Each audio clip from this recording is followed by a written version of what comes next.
Children word. దీనిని బట్టి ఆ మొదటి గుడారం ఇంకా నిలుచుండగా ఆ మొదటి గుడారము ఇంకను నిలుచుండగా అతి పరిశుద్ధ స్థలములో ప్రవేశించు మార్గము అతి పరిశుద్ధ స్థలములో ప్రవేశించు మార్గము బయలుపరచబడలేదని పరిశుద్ధాత్మ తెలియజేయుచున్నాడు. దేవుని బిడ్డలారా, ఏము విన్నారండి? ఆ కుమార్తె చదువుతుండగా ఏం విన్నారు? దీనిని బట్టి అతి పరిశుద్ధ స్థలములో ప్రవేశించు స్థలము ఇంకను బయలుపరచబడలేదని పరిశుద్ధాత్ముడు. సో పాత నిబంధనలో ఈ ప్రత్యక్ష గుడారంలో కానీ, సొలొమోను మందిరంలో కానీ, జెరుబ్బాబేలు మందిరంలో కానీ జరుగుతున్న ఆరాధనల ద్వారా అతి పరిశుద్ధ స్థలములో ఎలాగూ మనుషుడు ప్రవేశించాలో తెలియపరచబడలేదు. అది ఇంకా అనుమానముగానే ఉంది. దాని గురించి మనుషులకు ఏమి చేస్తే ప్రవేశించగలరో తెలియలేదు అని చెబుతున్నాడు అన్నమాట. దీన్ని బట్టి అతి పరిశుద్ధ స్థలములో ప్రవేశించే పరిస్థితి మనిషికి ఎలా కలుగుతుంది? ఏమండి, అతి పరిశుద్ధ స్థలములో ప్రవేశించే స్థితి మనిషికి ఎలా కలుగుతుంది? దేనిని బట్టి కలుగుతుంది అంటే మీకు అందరికీ జవాబు తెలుసు, కానీ మైండ్ అక్కడికి పోదు. అప్పుడప్పుడు బాగా తెలుసు అని కోరుకుంటారు, చూసారా? వాళ్ళకు తెలిసి ఉంటుంది కానీ అయ్యో నేను అడిగినప్పుడు చెప్పలేకపోయానే అని అనిపిస్తుంది. మీకు అందరికీ సుమారుగా మీకు అందరికీ తెలుసు అని నాకు కూడా తెలుసు. అతి పరిశుద్ధ స్థలములోనికి ప్రవేశించే ద్వారము ఎప్పుడు ఎలా ఏర్పడింది? వండర్ఫుల్. యేసుక్రీస్తు సిలువలో మరణించే వరకు కూడా అతి పరిశుద్ధ స్థలములోనికి సామాన్యుడైన ఇశ్రాయేలీయుడు ప్రవేశించే స్థితి రాలేదు. కనుక అప్పటి వరకు ఆచారములైతే జరుగుతూ వచ్చాయి. మోషే కాలము నుండి ఈ జెరుబ్బాబేలు కాలం వరకు కూడా ఆచారములు జరుగుతూ వచ్చాయి, అర్పణలు అర్పిస్తూ వచ్చారు, అన్ని రకములైన కార్యక్రమాలు జరుగుతున్నాయి. కానీ అతి పరిశుద్ధ స్థలములోనికి ఒక సామాన్యుడైన ఇశ్రాయేలీయుడు ఎలా ప్రవేశించగలడు, దేన్ని ద్వారా ప్రవేశించగలడు అన్నదానికి జవాబు అయితే దొరకలేదు. కానీ యేసుక్రీస్తు సిలువ మీద మరణించినప్పుడు మన దృష్టి అంతా ఏముంటుంది? సిలువ మీద మరణించినప్పుడు మన పాప పరిహారము జరిగింది అన్నంత వరకే మన దృష్టి ఉంటుంది. కానీ సిలువ మీద మరణము ఎంత గొప్పదంటే విశ్వ చరిత్ర అంతటిని మార్చేసింది. వాస్తవానికి విశ్వ చరిత్రనే, ఈవెన్ పరలోకపు సంఘటనలను కూడా మార్చివేసింది సిలువ యాగం, సిలువ మీద జరిగిన యజ్ఞం. అందులో ప్రాముఖ్యంగా ఈ ప్రశ్నకు జవాబు, అతి పరిశుద్ధ స్థలములో సామాన్యుడైన ఇశ్రాయేలుడు ప్రవేశించడానికి ద్వారం ఎప్పుడు ఏర్పడిందంటే, యేసు ప్రభు యెరూషలేమునకు వెలుపల, గవిని వెలుపల, కల్వరి అనే కొండ మీద, గొల్గొతా అనే మనిషి తల పుర్రె లాంటి కపాల స్థలములో ఆయన మరణిస్తే యెరూషలేములో ఉన్న దేవాలయములో తేర చెనుగుతుందేమిటో. దీనికి ఆ గవిని వెలుపల జరిగే కార్యక్రమానికి సంబంధం ఏమిటంటే యేసుక్రీస్తు మరణము ద్వారా మోషే కాలము నుండి యేసు వరకు అతి పరిశుద్ధ స్థలములోనికి వెళ్ళడానికి అవకాశము లేదు. దీనిని యేసు సిలువ తెరిచింది. దేవునికి స్తోత్రం కలుగునుగాక. హల్లెలూయా. హైదరాబాదులో ఘట్కేసర్ అనే ఒక ప్రాంతం ఉంటుంది, హైదరాబాద్ అవుట్స్కర్ట్స్లో. అక్కడ క్యానన్ అనే ఒక సంస్థ వాళ్ళు, టెంట్ అనే ఒక సంస్థ వాళ్ళు క్యానన్ అనే ఒక స్థలాన్ని కొని దానికి క్యానన్ అని పేరు పెట్టారు, కనాను అని పేరు పెట్టుకున్నారు. అందులో వాళ్ళు ఏం చేశారంటే ఈ నమూనా ప్రత్యక్ష గుడారమును నిర్మించారు. నేను పాస్టర్స్ అసోసియేషన్కు ప్రెసిడెంట్గా ఉన్నాను. మా ఊళ్ళో 113 మంది పాస్టర్స్ అప్పుడు ఉన్నారు. అప్పుడు వీళ్ళందరికీ ఒక ప్రొవిజన్ ఇచ్చాను. మీరు గనక మనిషి ఒక 500 రూపాయలు పట్టుకుంటే నేను ఒక బస్సు మాట్లాడతాను. ఈ బస్సులో 60 మంది కూర్చోగలరు, ఏసీ ఉండదు, మామూలుదే. మనం క్యానన్కు వెళ్ళి ఈ ప్రత్యక్ష గుడారమును నేను మీకు చూపిస్తాను. అక్కడ ఒక ఆయన ఎక్స్ప్లెయిన్ చేసే ఆయన ఉంటాడు. ఆయన దాన్ని అంతటి కూడా ఎక్స్ప్లెయిన్ చేస్తాడు. మీరు ఫొటోస్ తీసుకోవచ్చు. ప్రత్యక్ష గుడారమును గురించి కనీసము ఒక 20% అన్న అవగాహన వస్తుంది మీకంటే. ఒక 60 మంది పాస్టర్లు ముందుగా డబ్బులు కట్టారు. ఆ కట్టిన వాళ్ళందరికీ బస్సులో తీసుకెళ్ళాను. కొంత 2-3 కార్లు ఉంటే వాళ్ళ కారులో ఒక 5-5 వచ్చారు. మొత్తానికి ఒక 100 మందిమి వెళ్ళాం. ఎప్పుడో 5-7 ఇయర్స్ దాటింది. అక్కడ అన్నీ చూపిస్తూ అప్పుడే వాళ్ళు నోవహు ఓడను కూడా కడుతున్నారు అక్కడ. ఇప్పుడు అయిపోవచ్చిందేమో నాకు తెలీదు. నోవహు ఓడ ఆ సైజు ప్రకారమే కడుతున్నారు అనమాట. 3 అంతస్తులుగా, ఎంత పొడవు ఉందో, ఎంత వెడల్పు ఉందో, ఎన్ని అంతస్తులు ఉన్నాయో అప్పుడు కడుతున్నారు సిమెంట్ కాంక్రీట్తో. ఇప్పుడు అయిపోయి ఉంటుంది. సో అందరికీ చూపిస్తే అలసిపోయారు. ఒక్కొక్క దాని దగ్గర ఒక్కొక్క ప్రసంగం చేస్తున్నాడు ఆయన, ఎక్స్ప్లెయిన్ చేస్తున్నాయి. ఆయన ఇంగ్లీష్లో చెప్తుంటే నేను తెలుగులో చెప్తున్నాను, తర్జుమా చేశాను మా వాళ్ళకి. సో అలాగున వీళ్ళు నడవలేక అలసిపోయారు. ఇక ఈ ప్రత్యక్ష గుడారం ఒక్కొక్క పరిస్థితిని తీసుకొని వివరిస్తూ వస్తుంటే అతి పరిశుద్ధ స్థలం దగ్గరికి వెళ్ళేసరికి ఆయన ఇంగ్లీష్లో చెప్తున్నాడు, మరి అతి పరిశుద్ధ స్థలంలోకి పోతే, అయోగ్యంగా పోతే యాజకులు చచ్చిపోయారు, మరి మీరు వెళ్తే వెళ్ళండి అంటే ఎవరు వెళ్ళడానికి ధైర్యం చేయట్లేదు. అది ఒట్టిదే నమూనాగా తయారు చేసిందే, ఒరిజినల్ మెటీరియల్ కూడా కాదు. బంగారము, ఇత్తడి, వెండి అవేం లేవు. జస్ట్ కలర్ వేశారు, ఇత్తడి రంగు వేశారు, వెండి రంగు అళ్ళకు వేశారు అంతే. ఒరిజినల్ మెటీరియల్ కూడా కాదు. నేనన్నాను అది నమూనా, ఊరికి ఆయన జోక్ చేస్తే లేదండి నిజమే సార్, మీ ఇష్టం ఉంటే వెళ్ళండి సార్ అంటున్నాడు. నేను వెళ్తానన్నాను. సార్ మరి వెళ్ళే ముందు నాకైతే తెలియదు, మీరు పేపర్ మీద సిగ్నేచర్ చేసుకున్నాను. సిగ్నేచర్ కాదు, నా డెత్కు నేనే కారణం అని రాసిపోతానని చెప్పేసి పోయి వచ్చాను లోపల. ఏమి లేదు, ఊరికే అలా కట్టారు లోపల. అతి పరిశుద్ధ స్థలంలో మందసం కూడా లేదు అక్కడ. ఈ మందసం ఏమైందంటే అప్పుడు వాళ్ళు ఎత్తుకెళ్ళారు కదా ఫిలిస్తీయులు అన్నాడు. సో మా వాళ్ళు 100 మంది పాస్టర్లు ఒట్టి నమూనాలోనికి ఆయన ఊరికే అన్నాడు, మరి అతి పరిశుద్ధ స్థలంలోనికి అయోగ్యం వెళ్తే చచ్చిపోతారు అని ఉంది, మరి మీ ఇష్టం ఎవరైనా వెళ్తే వెళ్ళండి అంటే ఎవ్వరు ధైర్యం చేయట్లేదు. ఎందుకు వచ్చిన బాధ అనుకుంటూ ఇక్కడే ఫోటో దిగుతున్నారు, పోతున్నారు ఈ తెర ముందు దిగి. అంటే అంత పాస్టర్సే మళ్ళీ వాళ్ళందరూ. అంత నేర్చుకున్నా, అంత సత్యం ఎక్స్ప్లెయిన్ చేసిన తర్వాత కూడా ఆయన ఊరికే భయపడతారేమో చూద్దామంటే నిజంగానే మా వాళ్ళు 100కు 100 మంది భయపడ్డారు. స్త్రీలు కూడా కొంతమంది ఉన్నారు. నేను ఒక్కడనే అరే నమూనాను బట్టి భయపడతారేంటి అని పోయాను, వచ్చాను. ఏమీ లేదు, అందులో లైట్ కూడా పెట్టలేదు వాళ్ళు, చీకటిగా ఉంది. తెర కొంచెం ఇట్లా అంటే వెలుతురు వస్తుంది, అంతే. ఖాళీగా ఉంది ఊరికే.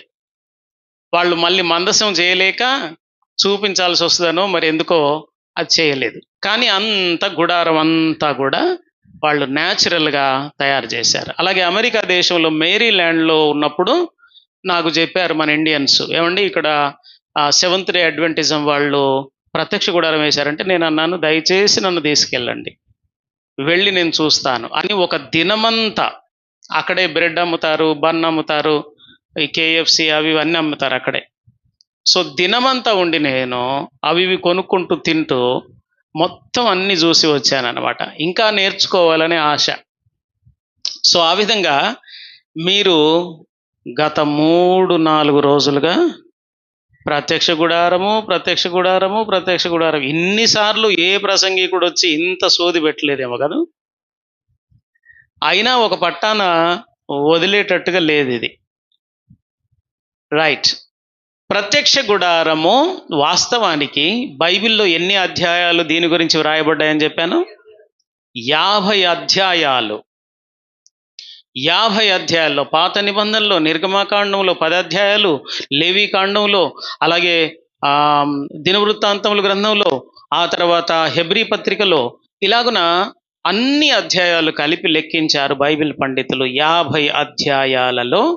అంటే ఇంత పెద్దగా వ్రాయబడిన అంశము వేరే ఏది లేదు. ఎందుకు లేదంటే ఇది కేవలము రక్షణను మాత్రమే కాదు, సంపూర్ణతను గురించి కూడా మనకు నేర్పిస్తుంది. ఒక వ్యక్తి రక్షణతో ప్రారంభించి ఆధ్యాత్మికంగా సంపూర్ణుడు ఎలా కాగలడో పూర్తి జీవితానికి అవసరమైన పాఠములను నేర్పిస్తుంది. కనుక దేవుడు అంత ప్రాముఖ్యతను ఈ ప్రత్యక్ష గుడారానికి ఇచ్చాడు. దేవుని బిడ్డలారా, అందుకని నా సోది మీరు వినక తప్పుటలేదు అని తెలియజేయుటకు నేను ఎంతగానో సంతోషించుచు ఉన్నాను. నా బాధ, నేను పెట్టే బాధ, నేను చెప్పే బోధ మీరు భరించక తప్పదు. ఏమండి? రైట్. ప్రత్యక్ష గుడారము 8వ తరగతి. ఇప్పుడు ఆల్రెడీ 4 రోజులు గడిచిందనమాట ఈ సెషన్తో. 8వ తరగతిలోనికి వస్తున్నాం. మధ్యాహ్నము మనము ఏదెను తోట నుండి కాలములు సమయములను మనము పరిశోధించి ప్రత్యక్ష గుడారములో ఉన్న లెక్కల ప్రకారము యుగాంతమును కూడా ప్రవచనార్థంగా దేవుడు తెలియచేశాడు అని నేర్చుకున్నాం. అందులో చివరిగా మనం చూసింది ఏమిటంటే, ఏదేను నుండి జలప్రళయం వరకు, ఏదేను నుండి బయటికి వచ్చిన తర్వాత నుండి జలప్రళయం వరకు 1000 సంవత్సరాలు గడిచాయి. జలప్రళయం నుండి సీనాయి కొండ మీద ఈ ధర్మశాస్త్రం, ఈ ప్రత్యక్ష గుడారమును గురించి చెప్పేసరికి మధ్యలో 1500 సంవత్సరాల చరిత్ర గడిచింది. ఆ తర్వాత సీనాయి నుండి యేసు శిలువ వరకు ధర్మశాస్త్రం ఏలుబడి చేసిన కాలము 1500 సంవత్సరాల కాలం. యేసు శిలువ నుండి ఇప్పుడు సంఘ కాలము లేక కృపాకాలము, కృపాయుగము అంటున్నారు బైబిల్ పండితులు. కృపాయుగం అనే దాన్ని నేను అంగీకరించను, కానీ కృపాకాలము అనున్నది 2000 సంవత్సరాలుగా కొనసాగుతున్నది. అతి త్వరలో ఈ కృపాకాలము ముగుస్తుంది. మధ్యనున్నవాడు తీసివేయబడుట వరకే ఇది జరుగుతుంది అన్నాడు. తెస్సలోనికలకు రాసిన 2వ పత్రిక 2వ అధ్యాయము 5వ వచనంలో, మధ్యనున్నవాడు తొలగించమట్టు తీసివేయబడు వరకే. ఏమండి? ఎవరు మధ్యనున్నవాడు? మధ్యనున్నవాడు ఎవరు? కాన్సన్ట్రేషన్ ఉంచాలి. మీకు జవాబు తెలుసు, కానీ ఏకాగ్రత లేకపోతే, ఆ అంశం మీద కాన్సన్ట్రేషన్ లేకపోతే జవాబు దొరకదు, అంతే. స్కూల్లో పిల్లలు కూడా చాలా జవాబులు తెలుసుంటాయి వాళ్లకు, కానీ కూర్చొని ఇవాళ రాత్రి 10 గంటల వరకు చెప్పాడు ఆయన, నిద్ర వస్తుంది అంటే ఆ తెలిసింది కూడా టీచర్లకు చెప్పలేరు అనమాట. ఎందుకంటే పూర్తి ఏకాగ్రత ఉంచలేరు. అందుకని పిల్లలు, చదువుకునే పిల్లలు ముఖ్యంగా, early to go to bed and early to rise from the bed is good for their health and also education. చదువుకునే పిల్లలు 8:30 నుండి 10:30 మధ్యలోనే బెడ్కి వెళ్ళిపోవాలి. సెల్ ఫోన్లో మొహం పెట్టొద్దు. ఆ తర్వాత ఎర్లీగా లేవాలి. అప్పుడు వాళ్ళ బాడీ ఆర్గానిజం అంతా కూడా చక్కగా పనిచేస్తుంది. తద్వారా మనకు ఫుల్ కాన్సన్ట్రేషన్, జ్ఞాపక శక్తి పెరుగుతుంది, చదువు చక్కగా అబ్బుతుంది. మీరు పిల్లల్ని ఎటెటో తీసుకొని వెళ్ళి అర్ధరాత్రి 12 గంటలకు తీసుకొని వస్తే you are damaging their future. వాళ్ళ భవిష్యత్తును మీరు పాడు చేస్తున్నారు. ఏమండి? పిల్లలు అట్లీస్ట్ ఎస్ఎస్సి చదువుకునే వరకు ఆ పిల్లలు early to go to the bed and early to rise is good for their health and education. Okay, right. So ఇక్కడ ఈ యొక్క సంఘకాలము ముగిసిన తర్వాత అక్కడ క్రీస్తు 1000 ఏళ్ల పరిపాలన ప్రారంభమవుతుంది. నేను ఒకసారి ఏడ్చినట్టు నాకు గుర్తు. ఏమనంటే, రాజ్యములు ఎన్ని రకముల రాజ్యములు ఉన్నాయి?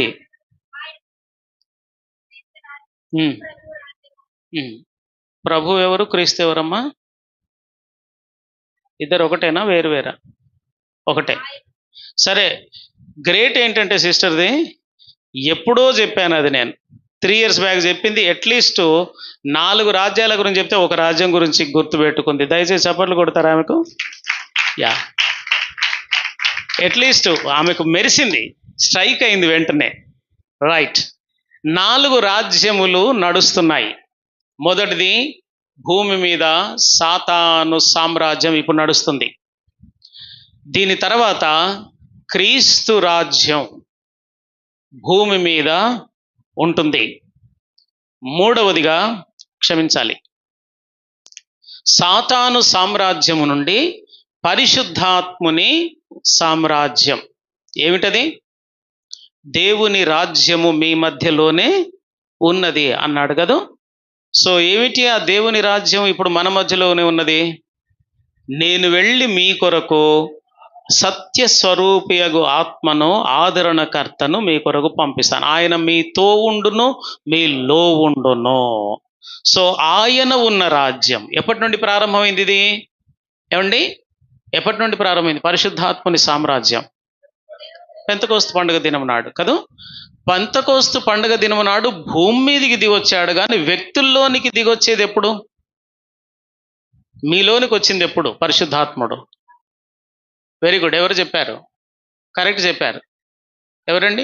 బ్యాప్టిజం పొందిన నాడు మీరు మారు మనస్సు పొంది పాప క్షమాపణ నిమిత్తం ప్రతివాడు యేసుక్రీస్తు నామమున బాప్తిసం పొందుడి, అప్పుడు మీరు అది. సో పరిశుద్ధాత్ముడు నాలోనికి ప్రభువుగా దిగి వచ్చే రోజు, అంటే పరిపాలకుడుగా, అధికారిగా, నన్ను నడిపించేవాడుగా దిగి వచ్చే రోజు నేను బాప్తిసం పొంది పాపముల విషయమై మరణించి పరిశుద్ధత విషయమై జీవించిన నాడు పరిశుద్ధాత్ముని రాజ్యం, దేవుని రాజ్యం మీ మధ్యలో ఉన్నది అన్నమాట ఇక్కడ నెరవేరుతుంది. మధ్యలో ఉన్నది నీవు స్వీకరిస్తే నీలోనికి వస్తుంది. రైట్. మూడవది క్రీస్తు సామ్రాజ్యం. ఇది 1000 ఏళ్ల పరిపాలన. ఏమండి? ఆ తర్వాత 4వది పరలోక రాజ్యం. ఈ 4 పదాలు బైబిల్ గ్రంథంలో ఉన్నాయి. అమ్మా, మీ ఇద్దరు అక్క చెల్లెళ్ళు దాని కిందే ఉన్నారు. అదేదో కొత్త శబ్దం చేస్తుంది మరి. ఈ ఒక్కదాన్ని ఆపండి, శబ్దం బాగా వచ్చేదాన్ని. రైట్. ఇప్పుడు భయపడకుండా మీ మనసు అప్పుడప్పుడు అటు వెళ్ళకుండా జాగ్రత్తగా ఇటే చూడండి, అది ఆగింది. ఓకే. సో ఈ పదజాలము క్రొత్త నిబంధనలో మనం చూస్తున్నాం కనుక ఈ 4 సామ్రాజ్యాలు మనకు అర్థమైతే మనం ఇప్పుడు ఎక్కడున్నామో అర్థమవుతుంది. ఇక్కడైనా ఉండాలి, ఇక్కడైనా ఉండాలి. ఇవి 2 ఇంకా చరిత్రలోనికి రాలేదు. ఓకే. కాబట్టి ఒక వ్యక్తి ఇక్కడైనా ఉంటాడు, ఇక్కడైనా ఉంటాడు. ఇండివిజువల్గా ఉండడం సాధ్యం కాదు, వేరుగా ఉండడం సాధ్యం కాదు. అలాగే ఒక వ్యక్తి ఉంటే ఆదాములోనైనా ఉంటాడు, లేకపోతే కడపటి ఆదాములోనైనా ఉంటాడు. ఇండివిజువల్గా వేరుగా, ఆదాముకు వేరుగా, కడపటి ఆదాముకు వేరుగా వ్యక్తులు ఉండడము సాధ్యము కాదు. దేవుడు పరలోకం నుండి చూసినప్పుడు నీ జీవితం కనబడితే మొదటి ఆదాములోనైనా కనబడుతుంది, లేదా కడపటి ఆదాములోనైనా కనబడుతుంది. అంతేగాని నిన్ను విశ్వాసరావు అనే వ్యక్తిని ఆదాముకు వేరుగా, కడపటి ఆదాముకు వేరుగా దేవుడు చూడలేడు.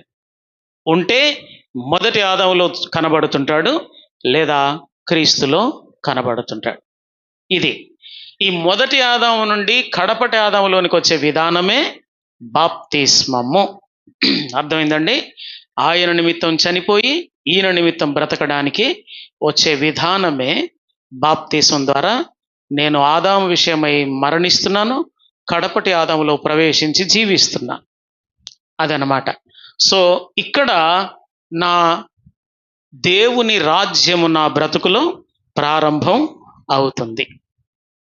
ఇక అనేకులను దేవుని రాజ్యంలోనికి నేను వచ్చాను గనక నిన్ను వల్ల నీ పొరుగువాణ్ణి ప్రేమించమన్నది ప్రాముఖ్యమైన ఆజ్ఞ గనక క్రైస్తవుడు ఏం చేస్తాడంటే దేవుని రాజ్యంలోనికి రా, ఈ రాజ్యంలో నుండి ఇక్కడికి రా, లేక ఐగుప్తు ఫరో దాస్యము నుండి పరిశుద్ధాత్మ షకీన మేఘము కిందికి రా అని పిలిచే పిలిపే సువార్త ప్రకటన.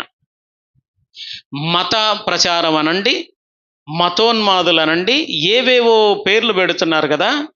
మా ఇంటెన్షన్ మతాన్ని ప్రచారం చేయడం కాదు, ఒక వ్యక్తిని ఈ సామ్రాజ్యం నుండి ఈ సామ్రాజ్యంలోనికి రమ్మని పిలిచే పిలుపు మేము సభల ద్వారానైనా, కరపత్రాల ద్వారానైనా, పుస్తకాల ద్వారానైనా ఏదో రూపంలో మా ఇంటెన్షన్ అయితే అది.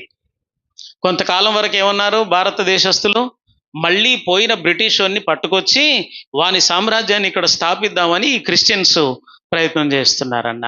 బ్రిటిష్ వాని సామ్రాజ్యం కొరకైనా ఈ కష్టం అంతా మనం పడేది? ఏమండి? బ్రిటిష్ అని సామ్రాజ్యం రమ్మన్నా రాదు ఇప్పుడు.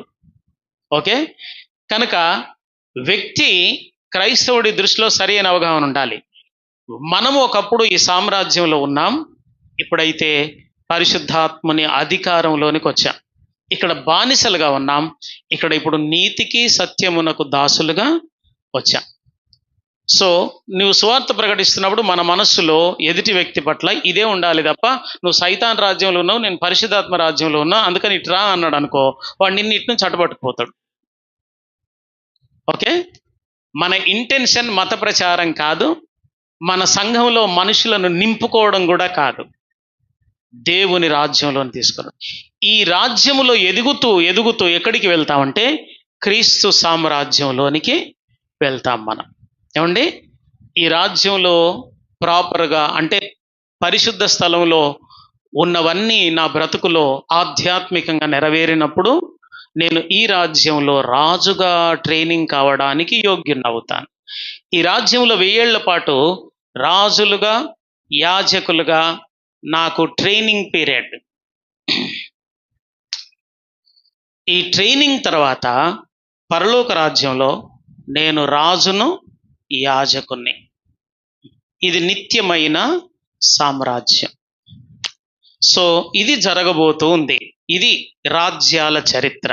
ఏమండి, ఇప్పుడు క్రీస్తు రాజ్యము కొరకు అంటే ఇక్కడున్న మనము ఇక్కడి కొరకు నెక్స్ట్ స్టేజ్ కొరకు ఎదురు చూస్తున్నాం. ఏమండి, అది ఎలా జరుగుతుందో ప్రత్యక్ష గుడారం ద్వారా మనకు దేవుడు వ్యక్తీకరించాడు. ఓకే, ప్రత్యక్ష గుడారం అన్నదానికి వాస్తవానికి హెబ్రీ భాషలో వాడిన పదజాలం ఇది. 3 రకాల పదాలు వాడారు.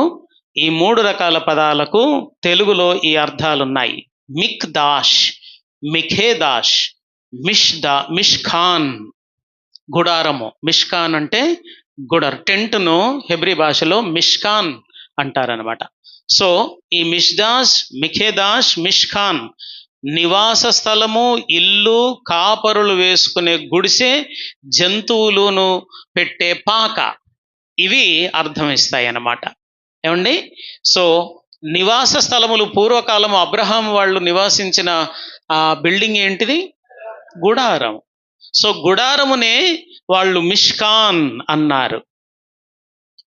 సో ఈ పదానికి నివాస స్థలము, ఇల్లు, కాపరి గుడిసె. ప్రత్యక్ష గుడారం అంటే దేవుని నివాస స్థలము, దేవుని ఇల్లు, ప్రధాన కాపరి నివసించే గుడిసె, అలాగే జంతువులన్నీ కూడా ఇందులో నివసించే చిన్న పాక. ఏ జంతువులు? విశ్వాసి అనే జంతువులు. నేను పశుప్రాయుడను అన్నాడు కదా. ఏమండి, పశువులలోని విశ్వాసి పోలిక సృష్టి నూతన సృష్టిలో చెప్పాను. ఏమిటి పశువుల్లోని విశ్వాసి పోలిక అంటే, ఇక్కడ మనం ఎద్దును చూసాము, గొర్రె పిల్లను చూసాం. ఏమిటి రెండింటి యొక్క పోలిక విశ్వాసికి? ఎద్దు అనున్నది సాధు జంతువ మొదటిది, రెండవది సేవ చేసే కాడి మోసే లక్షణము కలిగినది ఎద్దు. రెండవదిగా గొర్రె పిల్లను చూసాం. గొర్రెపిల్ల బలియాగమునకు యోగ్యమైనది. సో విశ్వాసి అనే ఈ పశువు దేవుని గుడారములో ఒక సేవ లక్షణముతో, దాసుని లక్షణముతో దేవుని కొరకు ఒక సజీవమైన బలియాగముగా, బలి అర్పణగా ఎదగాలి. అది నేర్పిస్తుంది గుడారం అన్నమాట. రైట్. ఇప్పుడు ఆవరణములో యేసు, పరిశుద్ధ స్థలములో యేసు పోలికలు ఎలాగున్నాయి, అతి పరిశుద్ధ స్థలములో యేసు పోలికలు ఎలా ఉన్నాయి, ఇది ఒక్కొక్కటి ఒక్కొక్క ప్రసంగం అండి. వాస్తవానికి ఆవరణములో యేసు అనేది ఒక ప్రసంగం, పరిశుద్ధ స్థలంలో యేసు అనేది ఒక ప్రసంగం, అతి పరిశుద్ధ యేసు అనేది ఒక ప్రసంగం. కానీ ఈ మూడింటిని మడత పెట్టి ఒకే దుప్పట్లో వేసి ఉతుకుతున్నాను. అర్థమైందా? మీరు అప్పుడప్పుడు కోపం వచ్చి ఆయన షర్ట్ అన్ని, మీ ఆయన గారి షర్ట్స్ అన్ని ఒకటి ఉతకలేక అన్ని పెట్టేసి గుంజి కొడితే గుండీలన్నీ పగిలిపోతున్నాయి కదా. రైట్ రైట్, మడత పెట్టి కొడుతున్నాను నేను. Okay, right. ఆవరణములో యేసు. ఆవరణములో మనకు 3 భాగాలు: ద్వారము, బలిపీఠము, గంగాలము. ద్వారము యేసు ఎలాగవుతాడు? 10:10 యోహాను సువార్తలో యేసు ప్రభు అన్నాడు, వెరీ గుడ్. గొర్రెలు పోవు ద్వారమును నేనే అన్నాడు. అంటే ఈయన గొర్రెలు కాసుకునే మనిషా? ఏమండి, ఆ తెలివి తక్కువ వాళ్ళు యూట్యూబ్లో వీళ్ళందరూ గొర్రెలు గొర్రెలు గొర్రెలు, యేసుప్రభు గొర్రెల కాపరి అంటే గొర్రెలలోని సాధు స్వభావమును, యజమాని దగ్గర పోషించబడి పెంచబడే లక్షణమును, బలిగా ఉపయోగపడే లక్షణమును చూపిస్తూ యేసుప్రభు అన్నాడు గొర్రెలు అన్నాడు. కానీ వాడేం ఉద్దేశంతో వాడుతున్నాడు తెలుసా? అజ్ఞానులు అనడానికి గొర్రెలు అని వాడుతున్నాడు వాడు యూట్యూబ్లో. ఏమండి, ఈ క్రైస్తవులందరూ అజ్ఞానులు అనే భావం వచ్చేలాగున వాడు ఈ గొర్రెలు అంటాడు వాడు. యేసు ప్రభు అన్న ఉద్దేశం వేరు. ఏమండి, ఇప్పుడు తాలి అని తెలుగులో అంటే అర్థం ఒకటి, మహారాష్ట్రకు వెళ్ళి హిందీలో అంటే మరొక అర్థం ఉంటుంది. తాలి అంటే తెలుగులో అర్థం ఏంటి? మంగళసూత్రం అని అర్థం. ఇదే మహారాష్ట్రకు వెళ్ళి తాలి దిఖావ్ అంటే వాడు అన్నం చూపిస్తాడు. అక్కడ తాలి అంటే రైస్ అని అర్థం. ఇక్కడ ఇప్పుడు అక్కడి తాలిని నేను ఇక్కడ సరిగా వివరించలేను, ఇక్కడ తాలిని అక్కడ కూడా సరిగా వివరించలేను. వీడు చేస్తుంది అదే. యేసు ప్రభు అన్న ఉద్దేశాన్ని వాని భావనలో వ్యక్తీకరిస్తున్నాడు. కానీ గొర్రెలు అనే మాట ఎందుకు వాడాడంటే 3 కారణాల కొరకు. సాధుత్వపు జీవితం, అలాగే సేవ చేసే జీవితం, మూడవదిగా బలి అర్పణకు ఉపయోగపడే జీవితం. ఈ మూడింటిని పోల్చాలంటే ఏ జంతువు కనబడిందంటే యేసుకు గొర్రె పిల్ల కనబడింది. మరి ఆయన గొర్రె పిల్లగా చెప్పుకున్నాడు, మరి ఆయన ఇప్పుడు అజ్ఞానియా? అది కనుక బుద్ధిహీనుల మాటలు మీరు సెల్ ఫోన్లో చూసి మీ మైండ్ అంతా పాడు చేసుకోవద్దు. అందుకే చెత్త చాలా ఉంది అని చెప్తున్నాను. ఇంటర్నెట్లో చెత్త ఎక్కువగా ఉన్నది, నిజమైన బోధకులు తక్కువగా ఉన్నారు. వాస్తవం చెప్పాలంటే నిజమైన బోధకులు ఇంటర్నెట్లో ఎక్స్పోజ్ కావడానికి ఆరాట పడరు. వాళ్ళ కాన్సెప్ట్ ఏమిటంటే, దేవుడు తన నిత్యమైన ప్రణాళికలో నన్ను ఎక్కడ వాడుకోవాలనుకున్నాడో నేనైతే సిద్ధంగా ఉంటానో, ఆయన వాడుకుంటే నన్ను తీసుకొని వెళ్తే నేను తప్పనిసరిగా వాడబడతాను. అంతేగాని ఇంటర్నెట్లో ఇలాగ ఒక ఫోజు పెట్టి, అలాగూ ప్రసంగం చేసినట్టు మైక్ పట్టుకున్నట్టు ఒక ఫోజు పెట్టి, ఇవన్నీ కూడా సెల్ఫ్ బూస్టింగే తప్ప యథార్థమైన దైవ దర్శనము కలిగిన సేవకుల యొక్క మనస్సిది కాదు. ఏమండి, మనస్సిది కాదు. కాబట్టి జాగ్రత్తగా ఉండాలి. సంఘం ఇంటర్నెట్ను వెంబడించి దానికంటే సేవకుడిని వెంబడించటం తగ్గిపోతుంది. వింటున్నారా? యవనస్తులు సెల్ ఫోన్లో మొహం పెట్టి ఉంటారు కదా. ఇప్పుడు ఇక్కడ చర్చిలోనికి వచ్చి కూడా పాటలు నడుస్తుంటే, నేను అలాగ వస్తుంటే ఒక ఇద్దరు సెల్ ఫోన్లో మొహం పెట్టి ఉన్నారు చర్చిలో పాటలు నడుస్తుంటే కూడా. అంటే అంత అడిక్ట్ అయిపోతుంది మన నెక్స్ట్ జనరేషన్. అసలు ఏమవుతుందో తల్లిని తండ్రిని కూడా. అమెరికా దేశంలో నేను ఒకరింట్లో ఉన్నాను, మేరీల్యాండ్లో. మన ఇండియన్స్ పాస్టర్, మా కుమార్తెను నేను చూడక వారం రోజులైంది అన్నాడు. అదే ఇంట్లో ఉంటుంది ఆ అమ్మాయి. అమెరికా దేశంలో ఇల్లు 3 అంతస్తులు ఉంటాయి. ఒకటేమో భూమి లోపల ఒక అంతస్తు కట్టుకుంటారు, మధ్యలో ఒక అంతస్తు, పైన బెడ్రూమ్స్ వేసుకొని ఉంటారు. ఈ అమ్మాయి ఈ కింద బేస్మెంట్లో రూమ్ తీసుకొని ఆమె చదువుకుంటుంది, పడుకుంటుంది, పైకి వచ్చి ఫ్రిడ్జ్లో ఏముంటుందో అవి తీసుకొని తింటుంది, స్కూల్కి వెళ్ళిపోతుంది. ఆ అమ్మాయిని చూడక 1 వీక్ అయిందంట. ఒకటే ఇంట్లో ఉంటున్నారు తల్లిదండ్రులు, కుమార్తె. ఆమె తలుపు పెట్టుకుంటే కొట్టి డిస్టర్బ్ చేయొద్దట నిద్రపోతుంటే. మరి నేను ఎప్పుడు మాట్లాడాలి పాస్టర్ గారు మా కుమార్తెతో అంటున్నాడు. రాను రాను జనరేషన్ వెస్టర్న్ కల్చర్కి అలవాటు పడి పాడైపోతుంది అని నేను జ్ఞాపకం చేస్తున్నా. మా ఊరి వరకు రాదులే, మా ఇంటి వరకు రాలేదులే. సెల్ ఫోన్ వచ్చిందా రాలేదా? ఒకటి కాదు, ఇంటికి మనిషికి ఒకటి. ఇప్పుడు మనిషికి ఒకటి. 10th క్లాస్ వచ్చిందంటే వాళ్ళకు సెల్ ఫోన్ కంపల్సరీ ఉండాలట. సో ఇప్పుడు తల్లిదండ్రులను కూడా ప్రేమించేది తగ్గిపోతుంది సుమా. తల్లిదండ్రులను ప్రేమించేది తగ్గిపోతుంది. దేవుని బిడ్డలారా, సమాజం పాడుగాకముందే కాస్త మిమ్మల్ని మీరు అలర్ట్ చేసుకోండి. తల్లిదండ్రులు, పిల్లలు, యవ్వన బిడ్డలు. నేను అట్లా కానులే అని సంసోను అనుకున్నాడు, కానీ అయిపోయాడు. ఎవరు కూడా ఓవర్ కాన్ఫిడెన్స్తో జీవించొద్దు. భయముతో వణుకుతో మన సొంత రక్షణను కొనసాగించుకోమని చెప్పింది. Don't try to have an over confidence about yourself. మీ నిమిత్తం మీరు ఉండొద్దు. ద్వారము యేసు ప్రభువే. నేనే మార్గమును సత్యమును జీవమునై ఉన్నాను. సో యెషయా గ్రంథంలో దేవుడు అన్నాడు, ఇదే దారి, దీనిలో నడువుడి అన్నాడు. సో అంటే దేవుడు ఒకటే దారి పెట్టాడు, దానిలో నడిస్తే వ్యక్తి అతి పరిశుద్ధ స్థలానికి చేరుకుంటాడు. అలాగున యేసుక్రీస్తు ద్వారముగా మనకు కనబడుతూ ఉన్నాడు. రెండవదిగా బలిపీఠము. ఏమండి, ఇది తుమ్మకర్రదా ఇత్తడిదా?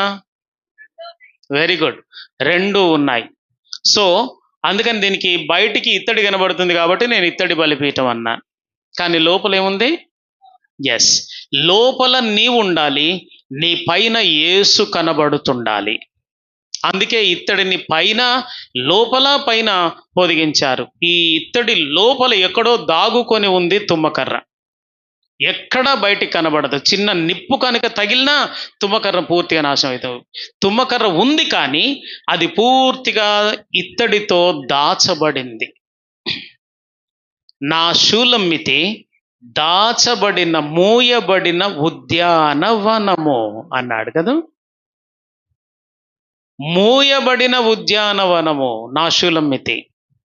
ఈమె దాచబడినదై ఉండాలి. 40 దినములు మోషే దేవుని సన్నిధిలో ఉన్నాడు. ఈ 40 దినములు ఆజ్ఞలని చెప్తుంటే విని విని విని ఈయనకు కోరిక వ్యక్తం చేశాడు. కొంచెం నిన్ను చూడాలని ఉందయ్యా, 40 దినాలుగా మాట్లాడుతున్నావుగా, నిన్ను చూడాలని ఉంది అన్నాడు. నన్ను చూడలేవయ్యా, ఎవడును ఎప్పుడు దేవుణ్ణి చూడలేదు, చూచిన నరుడు బ్రతకనేరడు. చూడలేవయ్యా, అయ్యా కొంచెం చూడాలని ఉంది, కొంచెం అయ్యా అంటే, సరే నిన్ను నేను ఆ బండ సందులలో కప్పేదను,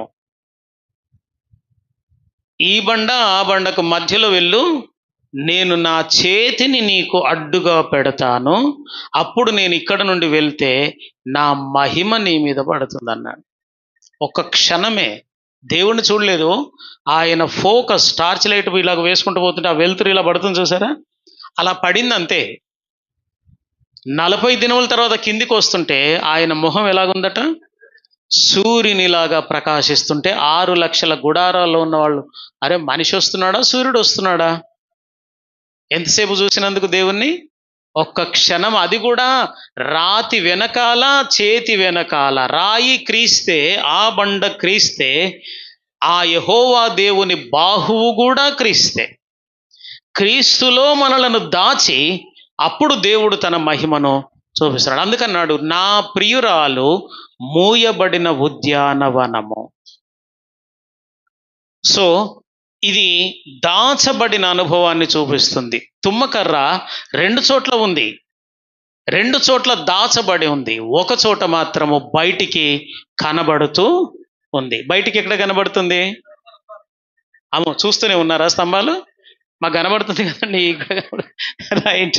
ఈ స్తంభాలు డైరెక్ట్గా తుమ్మకర్ర కనబడేటట్టుగా ఉన్నాయి, కానీ ఇక్కడ బలిపీఠము దగ్గర మీరు తుమ్మకర్రను చూడలేరు.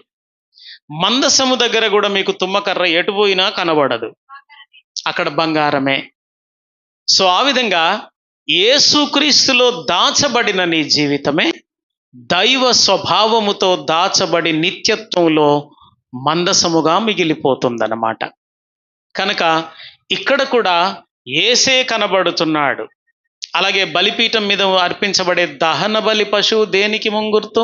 పాప పరిహారార్థ బలి, సమాధానార్థమైన బలి, నైవేద్యము, అపరాధ పరిహారార్థ బలి, వీటన్నిటికీ క్రీస్తు ప్రభువు మన కొరకు జరిగించే అర్పణ. పాప పరిహారం కొరకే కాదు, సమాధానము కొరకు కూడా ఆయన బలి అయ్యాడు. దేవునికి మానవునికి మధ్య సంధి చేసెను అన్నాడు కొలస్సీ పత్రికలో. సంధి చేసెను, ఇద్దరి మధ్యలో ఆయన సమాధానమును కలగజేశాడు. దేవునికి దూరస్థులమైన మన బ్రతుకులను ఆయన వచ్చి సమీపస్థులుగా మార్చాడు. సో ఇత్తడిలో యేసుక్రీస్తున్నాడు, బలి పశువులో యేసుక్రీస్తున్నాడు. ఇక ఈ బలిపీఠము దగ్గర ఉన్న వస్తువులన్నీ కూడా ఇత్తడితో తయారు చేశారు. ఇత్తడి అనగానే దేవుని క్రీస్తు మన స్థానంలో ఉన్న పరిస్థితిని మనం చూస్తున్నాం. ఆ తర్వాత ఇత్తడి బలిపీఠం తర్వాత ఇత్తడి గంగాళము. ఇత్తడి గంగాళం యొక్క ప్రత్యేకత ఏమిటంటే స్త్రీల అద్దములతో అది చేయబడింది. ఏమండి? స్త్రీల అద్దములతో అది చేయబడింది.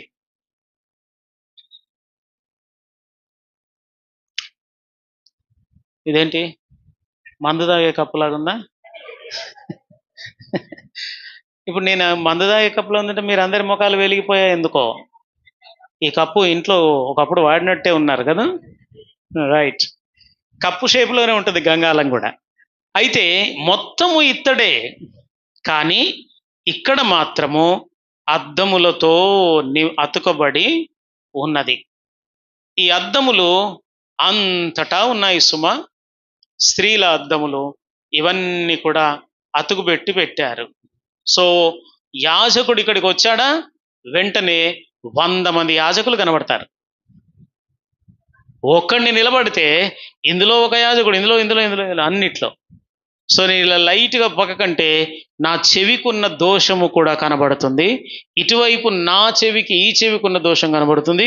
ఇక్కడ ముక్కుకు, కంటికి, నోటికి, కాళ్లకు, చేతులకు ఉన్న దోషం అంతా చూపిస్తుంది ఇది. సో స్త్రీల అద్దములు ప్లస్ ఇత్తడి, ఇవి రెండు కూడా యేసు ప్రభువే. ఎందుకంటే బైబిల్ గ్రంథంలో అద్దము దేనితో పోల్చబడింది? వాక్యముతో. వాక్యము ఎవరై ఉన్నారు? యేసుక్రీస్తు. ఆ వాక్యము శరీరధారి అయి కృపా సత్య సంపూర్ణుడుగా మన మధ్య నివసించాను. So the mirror Jesus himself. అలాగే ఇత్తడి ప్రత్యక్ష గుడారంలో ఆవరణములో ఇత్తడి ఈ 2 చోట్ల మాత్రమే కనబడుతుంది. ఇక ఆవరణం యొక్క కాంపౌండ్ దగ్గర దిమ్మె ఉంది చూసారా, కింద ఈ తుమ్మకర నిలబడడానికి, అక్కడ కూడా ఇత్తడే కనబడుతుంది. సో ఈ 3 భాగాలలో మాత్రమే ఇత్తడిని మనము చూస్తున్నాం. ఇత్తడి యేసుక్రీస్తు మధ్యవర్తిత్వానికి గుర్తు. నా మీద పడవలసిన ఉగ్రత ఆయన మధ్యలో అడ్డుకొని నన్ను తుమ్మకర్ర లాంటి నా బ్రతుకును కాపాడుతూ ఉన్న స్థితి. అలాగే నా బ్రతుకులో వాక్యమై ఉన్న యేసు నా లోపములను, దోషములను చూయిస్తున్నాడు. ఆ తర్వాత ఇందులో నీరుంది. ఎఫెసీ పత్రిక 5:25లో వాక్యమను ఉదక స్నానము చేత అని ఉందన్నమాట. సో ఈ వాక్యము మళ్ళీ నీరు కూడా యేసే. వాక్యము, అలాగే అద్దము వాక్యమే, అలాగే ఇత్తడి కూడా యేసే. ఆ విధంగా ఈ 3 భాగములు యేసులోనే మన దోషము కనబడుతుంది, యేసులోనే మనము కడగబడే స్థితి వస్తుంది. అందుకన్నాడు హెబ్రీ పత్రిక 12:2లో అన్నాడు, ఇంత గొప్ప సాక్ష్యము మేఘం వల్ల మనల్ని ఆవరించిన మనం కూడా ప్రతి భారమును సులువుగా చిక్కులబెట్టి పాపమును విడిచిపెట్టి విశ్వాసమును కర్తయు దాన్ని కొనసాగించేవాడైనా యేసు వైపు చూచుచు అని ఎందుకన్నాడు? 11వ అధ్యాయం అంతా ఏం అధ్యాయం? విశ్వాస వీరుల లిస్ట్. మరి 11వ అధ్యాయం అంతా విశ్వాస వీరులను గురించి చెప్పి ఇప్పుడు వాళ్ళ దిక్కు చూడొద్దు, యేసు వైపు మాత్రమే చూడని 12:1లో అంటాడేమిటి అంటే, నీ దోషమును చూపించగలిగే లక్షణము ఆ విశ్వాస వీరులలో ఎవరిలోనూ లేదు. ఎవరిని చూసినా వాళ్ళలో ఏదో ఒక దోషం కనబడుతుంది నీకు. ఉదాహరణకి అబ్రహామును నా హీరోగా పెట్టుకున్నాను అనుకోండి. అబ్రహాము నాకు బాగా ఇష్టమైన ఫేవరెట్, బైబిల్ అంతట్లో ఫేవరెట్ పర్సన్ అనుకోండి. అబ్రహాము భార్య మాట విని పిల్లలు కానందుకు భార్య మాటకు లోబడి ఆయన హాగరుతో వెళ్ళి కొడుకును కంటే తప్పు కానప్పుడు మరి నేను కూడా అలాగూ కంటే తప్పు కాదు కదా. ఇప్పటికే ఒక స్త్రీ నన్ను అప్పుడప్పుడు ఇష్టపడి ఎదురుగా వచ్చి ప్రైజ్ లార్డ్ అని వెళ్తా ఉంది అంటూ నేను ఈయన గారిని ఉదాహరణ చేసుకుంటాను. అర్థమవుతుందా ఇప్పుడు మీకు? కరెక్ట్, దేవుడు చూపించిన హాగర్ ఈమె కావచ్చు అనుకుంటాను నేను. మరి అబ్రహాం చేస్తే తప్పు కానప్పుడు నేను చేస్తే తప్పు కాదు. ఒకవేళ దేవుడు నాకు పిల్లల్ని ఇస్తలేడు కదా, మరి ఈమె ద్వారా ఇస్తాడేమో. ఆయనలోనూ దోషం ఉంది. ఆయన శరీర సంబంధిగా ఆలోచించి ఇష్మాయేల్ హాగరు సంతానమును కన్నాడు, వాగ్దానమును నమ్మలేదు. అలాగే దావీదు నాకు హీరో అనుకోండి, ఏమండి? అదేదో పాట బాగా ఉంది కదా ఇప్పుడు ఈ మధ్యలో యూట్యూబ్లో మా పిల్లలు మా మనవడు మనవరాలు కూడా దాన్ని పెట్టుకొని దాని ముందు ఎగురుతూ ఉంటారు టీవీలో. దావీదు గొల్లియాతును చంపింది ఒక వీడియో పెట్టి మంచి పాట వస్తుంది కదా పిల్లలది, సండే స్కూల్ పిల్లలది. అందులో దావీదు మా మనవడు అంటాడు, తాతయ్య డేవిడ్ లాగా నేను కూడా అవుతా, ఒకటి నాకు కొనివా అన్నాడు. వాడి సెల్లు ఇప్పుడు ఎక్కడ దొరుకుతాయిరా? వాడు కొనిస్తే కొట్టేటట్టే ఉన్నాడు. మరి వాడు అందులో చూసి ఇట్లా ఇట్లా తిప్పి తిప్పి అలా కొడుతుంటే వీడు తిప్పి తిప్పి ఎవరినో కొట్టేటట్టే ఉన్నాడు. ఒకసారి పక్కింటి వాళ్ళు వీన్ని ఇక్కడ నుండి వెళ్ళిపో, వేస్ట్ ఫెలో అన్నారట. వాళ్ళమ్మ ఈ క్యారెట్, బీట్రూటు, సొరకాయ ఇవన్నీ కట్ చేసి జ్యూస్ చేస్తూ ఉంటుంది పిల్లలకి. ఇవన్నీ కట్ చేసి, ఇది ఎందుకు మమ్మీ తీసేస్తున్నా, అది వేస్ట్ బిడ్డ అన్నది. ఓహో, ఇప్పుడు వీణ్ణేమన్నారు? వేస్ట్. కాబట్టి వేస్ట్ను దేంతో వేరు చేయాలి? కత్తితో. వీడు కత్తి పట్టుకొని పరిగెత్తాడు. పరిగెత్తితే వాళ్ళు భయపడ్డారు. ఏంటి ఇంత చిన్న పిల్లడు కత్తి పట్టుకొని పరిగెత్తాడు, వామ్మో ఈ పాస్టర్ గారు అని అరుస్తుంటే నేను పడుకోను, నాన్న మెల్లిగా లేచేలేసరి కత్తి పట్టుకొని లేదు మమ్మీ, వాళ్ళు ఆడుకునే దగ్గర వేస్ట్ ఉన్నది, అది తీసేద్దామని కత్తి పట్టుకొని వెళ్ళానని వీడు అంటున్నాడు. వాళ్ళేమో పొడవడానికే వచ్చారు, వేస్ట్ ఫెలో అన్నాం కదా, పొడవడానికే వచ్చారు. వీని మనసులో తల్లి వేస్ట్ తీసేసింది ఎలా తీసేసిందో, వాళ్ళు ఆడుకునే ప్రదేశంలో ఉన్న వేస్ట్ కూడా తీసేయడానికి కత్తి వాడాలని వాడు అనుకున్నాడు అన్నమాట. ఏమండి? సో ఇత్తడి గంగాళములో 3 పాఠములున్నాయి మనకు. 3 రకములైన యేసు. నా ఉగ్రతను భరించినవాడు, నా దోషమును చూపించగలిగినవాడు, నన్ను కడగగలిగినవాడు. 3 భాగములుగా ఇత్తడి గంగాళము మనకు పాఠమును నేర్పిస్తుంది. ఇది ఆవరణములో ఉన్న యేసు. ఆవరణములో ఉన్న యేసు.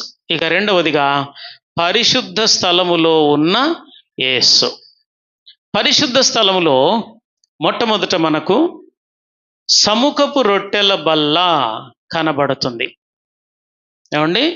ఈ సముఖపు రొట్టెల బల్లో 6 రొట్టెలు ఒకవైపు, 6 రొట్టెలు ఒకవైపు, 12 కలిసి ఇశ్రాయేలీల 12 గోత్రములకు ముంగుర్తుగా యాజకుడు వాటిని భుజించాలి. వీటితోనే బ్రతకాలి ఆయన, వేరే బయట ఆహారం ఎక్కడ తినొద్దు. సో వాళ్ళు మనం థమ్సప్ తాగినట్టు భోజనం తర్వాత వాళ్ళు ద్రాక్షారసం తాగడం అనేది వాళ్ళకి అలవాటు. ద్రాక్షారసము లో ఉన్న ప్రత్యేకత ఏమిటి? హెల్త్ పాయింట్స్ ఏమిటి? జ్యూస్ తాగుతారు కదా ఏలూరులో వెళ్ళినప్పుడు అక్కడిక్కడ, ఏమండి? Very good. First point, that is good for heart because the stubborned cholesterol will be washed away by grape juice. మొదటిది అది. ఓకే. రెండవది, it is good for digestion. ఏమండి? సోడా ఇస్తున్నారు కదా మీరు, అది మంచి సోడా. ఇలాగన హెల్త్ బెనిఫిట్స్ చాలా ఉన్నాయి. సరే, ఇక్కడ ఈ రొట్టెను ఎవలు లేక గోధుమలతో ఉండే రొట్టె ఇది. ఎవలు చూసారా ఎప్పుడైనా? ఎవలు మీరు చూడలేదండి? ఏలూరు వెళ్తే కొంచెం పెద్ద కొట్టుల్లో ఎవలు అడగండి. నేను ఎవలు కూడా చూశాను. గోధుమల్లాగే ఉంటాయి కానీ కాస్త సన్నగా ఉండి కొంచెం పొడవుగా ఉంటాయి, బక్కగా ఉంటాయి అన్నమాట. అవి గోధుమ కలరే, గోధుమలాగే షేప్ అంతా కూడా గోధుమే కానీ కొంచెం బక్కగా పొడవుగా ఉంటుందన్నమాట. అంతే. దీని టేస్ట్ పిండి పడితే కొంచెం టేస్ట్ వేరుగా ఉంది. మా దగ్గర మామూలుగా దొరుకుతున్నాయి ఎవలు. సో బైబిల్లో ఉంది కదా అని నేను వాటిని తీసుకెళ్ళి వాడి చూశాను అన్నమాట. ఓకే, గోధుమలు ఎవలు సేమ్ కేటగిరీ. ఏమండి? రైట్. ఆ గోధుమలు లేక ఎవలతో చేసిన రొట్టె అది పులియని రొట్టె, పులిసినది కాదు, పులియని రొట్టె.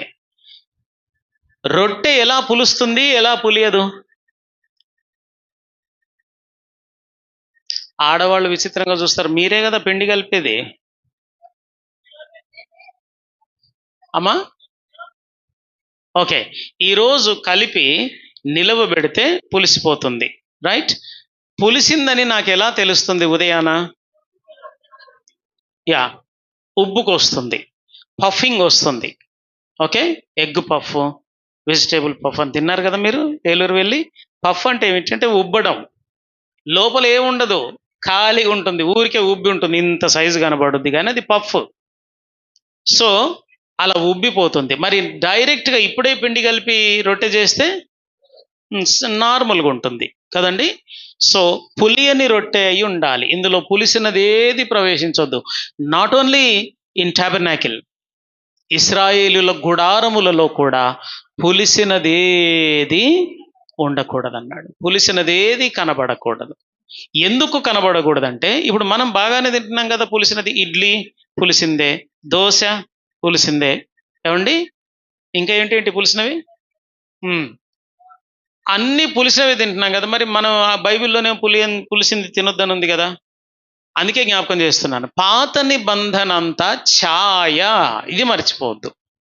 ఏమిటి ఛాయ అంటే, కొరింథీయులకు రాసిన మొదటి పత్రిక 5వ అధ్యాయము 7వ వచనము 8వ వచనం చూడండి దయచేసి. కొరింథీయులకు రాసిన మొదటి పత్రిక 5, 7, 8. మీరు పులిపిండి లేనివారు గనుక, మీరు పులిపిండి లేనివారు గనుక కొత్త ముద్ద అవుటకై ఆ పాతదైన పులిపిండిని తీసి పారవేయుడి. ఇంతేగాక క్రీస్తు అను మన పస్కా పశువు వధింపబడెను గనుక చదువమ్మా. పాతదైన పులిపిండితోనైనను దుర్మార్గతయు దుష్టత్వమును పులిపిండితోనైనను కాకుండా నిష్కపాట్యము సత్యమును పులియని రొట్టెతో పండుగ ఆచరింతుము. రైట్. ఏ రొట్టెతో పండుగ ఆచరించాలి? పులియని రొట్టెతో.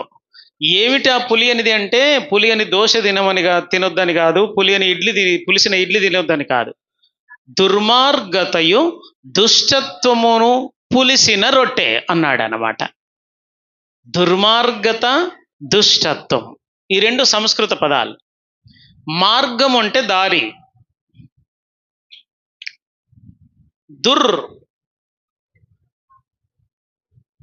దుర్యోధనుడు. ఓకే, దుర్మార్గము మార్గమే గాని ఇది చెడ్డ మార్గము. దుర్ అనే పదము సంస్కృతంలో చెడు. చెడ్డ మార్గములో మీలో ఉండకూడదు.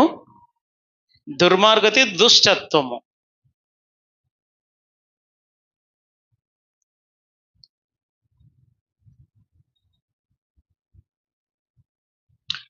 దుష్ట ప్లస్ తత్వము ఈజ్ ఈక్వల్ టు దుష్టత్వము. తాయి ఎగిరిపోతుంది రెండు పదాలు కలిసినప్పుడు. ఓకే, విభాగ సంధి.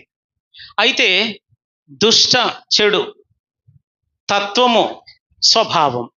దుష్టత్వం అంటే చెడు స్వభావము, దుర్మార్గం అంటే చెడ్డ మార్గము. ఇవి రెండూ లేనప్పుడు నీవు పులియని రొట్టెతో పండుగను ఆచరిస్తున్నావు. ఏం పండుగ?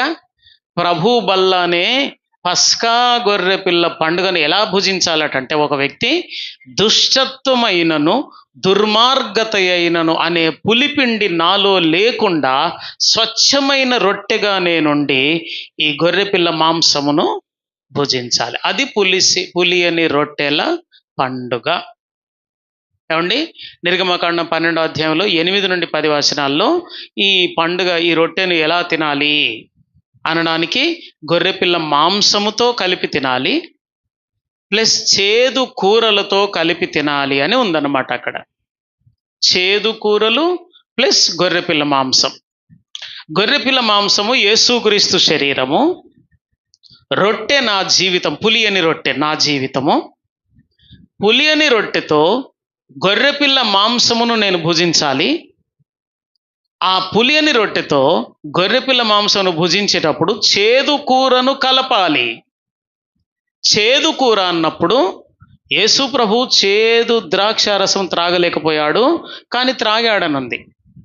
చేదు అనున్నది పశ్చాత్తాపమును తెలియజేయడానికి పాత నిబంధనలో వాడిన సాదృశ్యమైన పదము. పాత నిబంధనలో వాడిన సాదృశ్యమైన పదము. సో దేవుని బిళ్ళరా, పులియని రొట్టె ఏమండి, ప్రభు బలలో పాల్పొందినప్పుడు 3 ఉండాలి. మొదటిది పులియని రొట్టె ప్లస్ గొర్రెపిల్ల మాంసము ప్లస్ ఏమండి చేదు కూరలు. ఈ 3 కలిసి ఆచరించినదే పస్కా పండుగ.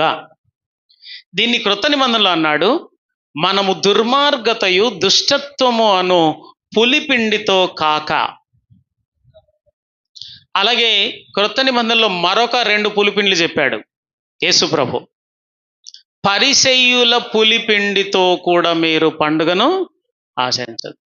హేరోదు అను పులిపిండి అన్నాడు. మళ్ళీ హేరోదు యొక్క పులిపిండి ఏమిటంటే, దేవుణ్ణి దేవునిగా మహిమపరచకుండా ఆ మహిమ తనకు చెందాలని భావించడము హేరోదు యొక్క పులిపిండి. పరిసయ్యుని యొక్క పులిపిండేమో, ఏమండి జాగ్రత్త వింటున్నారు అందరూ? పిల్లలు అటు ఇటు తిరుగుతుంటారు, కాన్సన్ట్రేట్ చేయొద్దు వాళ్ళ మీద. ఏమండి, వాళ్ళు ఆడుకుంటుంటారు. కొంచెం వాళ్ళు ఏదైనా ప్రమాదంలో ఉన్నప్పుడు కాస్త ఆ చూసేవాళ్ళు జాగ్రత్త పడండి, అంతే. అందరి దృష్టి అటే పెట్టద్దు. హేరోదు యొక్క పులిపిండి, పరిసయ్యుల యొక్క పులిపిండి. పరిసయ్యుల యొక్క పులిపిండి ఏంటి? అసలు పరిసయ్యులు, నేను అడుగుతున్నాను, పాత నిబంధనలో మీకు ఎక్కడైనా 39 గ్రంథాల్లో పరిసయ్యుడు అనే పేరు ఎక్కడైనా కనబడిందా? కనబడలేదు. ఎందుకంటే మీరు చదవలేదు కదా. చదివితే కనబడేది, చదవలేదు కదా. నిజమేనా? చదవలేదా? చదివాం కానీ కనబడలేదండి అంటారా? కనబడలేదా? చదివాం కానీ కనబడలేదా? Right, very good. అసలు లేదు కాబట్టి కనబడలేదు, అది సంగతి. మీరు చదవలేదు కాబట్టి కాదు. అంటే భుజాలు తడుముకుంటారేమో అని అనుకున్నాను. నిజమే కదా, చదవలేదని. పాత నిబంధనలో లేనే లేదు. అసలు పరిసయ్యులు అనే గుంపే లేదు పాత నిబంధన కాలంలో. ఇశ్రాయేళ్ల 12 గోత్రాల్లో పరిసయ్యులు అనే వాళ్ళు లేరు. వాస్తవానికి ఏం జరిగిందంటే, ఈ నెబుకద్నెజరు వీళ్లను దోచుకొని వెళ్ళిపోయాడు. క్రీస్తు 656. ఆ తర్వాత పారసీకులు పరిపాలించారు, క్రీస్తు 600. ఆ తర్వాత గ్రీకులు పరిపాలించారు, క్రీస్తు 400, 500. ఆ తర్వాత రోమన్స్ పరిపాలించారు 400 BC. ఈ సమయంలో అక్కడక్కడ చెదిరిపోతున్నారు ఇశ్రాయేలు ప్రజలు. వీళ్ళు ఏమవుతున్నారంటే, వీళ్ళ కల్చర్స్లో చాలామంది కలిసిపోతున్నారు. ఇప్పుడు నామకార్థ క్రైస్తవులు లోకస్తులతో కలిసే అన్ని జరిగిస్తుంటారు కదా. అలాగే వీళ్ళలో కొందరు ఇలా జరిగిస్తుంటే, ఇప్పుడు మనలాగా కొందరు ఏం చేశారంటే, నో నో నో ఇట్లా ఉండకూడదు, మనం నిష్ఠగా ఉండాలి, బైబిల్ చెప్పినట్టు ఉండాలి అని కొంతమంది తీర్మానం చేసుకొని వీళ్ళందరూ కల్చర్లో కలవకుండా ప్రత్యేకించుకొని బ్రతకడం మొదలుపెట్టిన గుంపే పరిసయ్యుల గుంపు. వీళ్ళు ఈ క్రీస్తుకు పూర్వం 400 సంవత్సరాలకు నుండి యేసు ప్రభు వచ్చే వరకు ఈ మధ్యలో పరిసయ్యులు, సద్దూకయ్యులు వీళ్ళిద్దరూ తయారయ్యారు. ఈ సద్దూకయ్యులు కూడా పాత నిబంధనలు మనకు కనబడరు. కొత్త నిబంధనలు యేసు ప్రభు టైంలో యేసు ప్రభు సంబోధిస్తాడనమాట. సో ఈ ఈ అన్య జనాంగముతో కలిసిపోయిన ఇశ్రాయేలీలు వాళ్ళ మోషే రాసిన 5 గ్రంథాల సారమును పోగొట్టుకున్నారు కనుక, మేము ఆ 5 గ్రంథాల సారంతో బ్రతుకుతాం అనుకొని వీళ్ళు సిద్ధమయ్యారు. ఇక వీళ్ళేమో ఒక రకంగా నాస్తికులు అన్నమాట, కమ్యూనిస్ట్ లాంటి వాళ్ళు, యూదుల్లోనే బయలుదేరిన కమ్యూనిస్టు లాంటి వాళ్ళు. కమ్యూనిజం ఏమంటుందంటే, మనిషికి ఆత్మ లేదు, పరలోకం లేదు, నరకము లేదు, ఈ భూమి మీద జీవితమే జీవితం, బ్రతికినంత కాలం ఇందులో ఎంజాయ్ చేయాలి, చచ్చిపోవాలి తప్ప మళ్ళీ చచ్చిపోయిన తర్వాత నాలో ఆత్మ ఉండడం, ప్రాణం ఉండడం, ఇది ఎక్కడికో పోవడం, అక్కడ తీర్పు జరగడం, దేవుడు ఉండడం, ఇదంతా ఒట్టిదేనండి అంటుంది కమ్యూనిజం. ఇప్పుడు సద్దూకయ్యులు కూడా ఏమని తయారయ్యారో తెలుసా? వీళ్ళలో నుంచి వచ్చిన ఒక గుంపు, ఒక రకమైన నాస్తిక గుంపు. వీళ్ళు ఏమన్నారంటే, దేవుడు లేడు అనట్లేదు, వీళ్ళు యెహోవా దేవుడు అంటున్నారు, కానీ మళ్ళీ మనకు భవిష్యత్తు జీవితం అంటూ ఉన్నది అనే దాన్ని నమ్మలేదు వీళ్ళు. అందుకే యేసు ప్రభు దగ్గరికి మీరు సద్దూకయ్యులు వచ్చినప్పుడు ఇలా గమనించండి, వాళ్ళు వేసే క్వశ్చన్ ఎలాగుంటుందంటే, ఈమెకు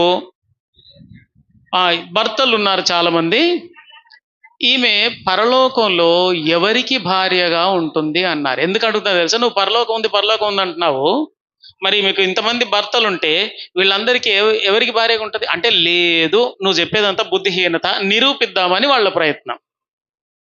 సో సద్దూకయ్యులు ఎక్కడ ప్రశ్న వేసినా ఒక రకమైన నాస్తికత్వం, పరలోక రాజ్యానికి, నిత్యత్వానికి సంబంధించిన నమ్మకం లేని ప్రశ్నలే యేసుకు వేస్తుంటారన్నమాట. సో ఈ సద్దూకయ్యులు ఈ మధ్యలో 400 సంవత్సరాల కాలంలో పుట్టుకొచ్చారు. ఇవి 2 గ్రూపులు పాత నిబంధనలో ఉండవు, ఇక్కడి నుంచి కనబడతాయి మనకు. యేసుక్రీస్తు పుట్టినప్పటి నుంచి కనబడుతుంటాయి అన్నమాట.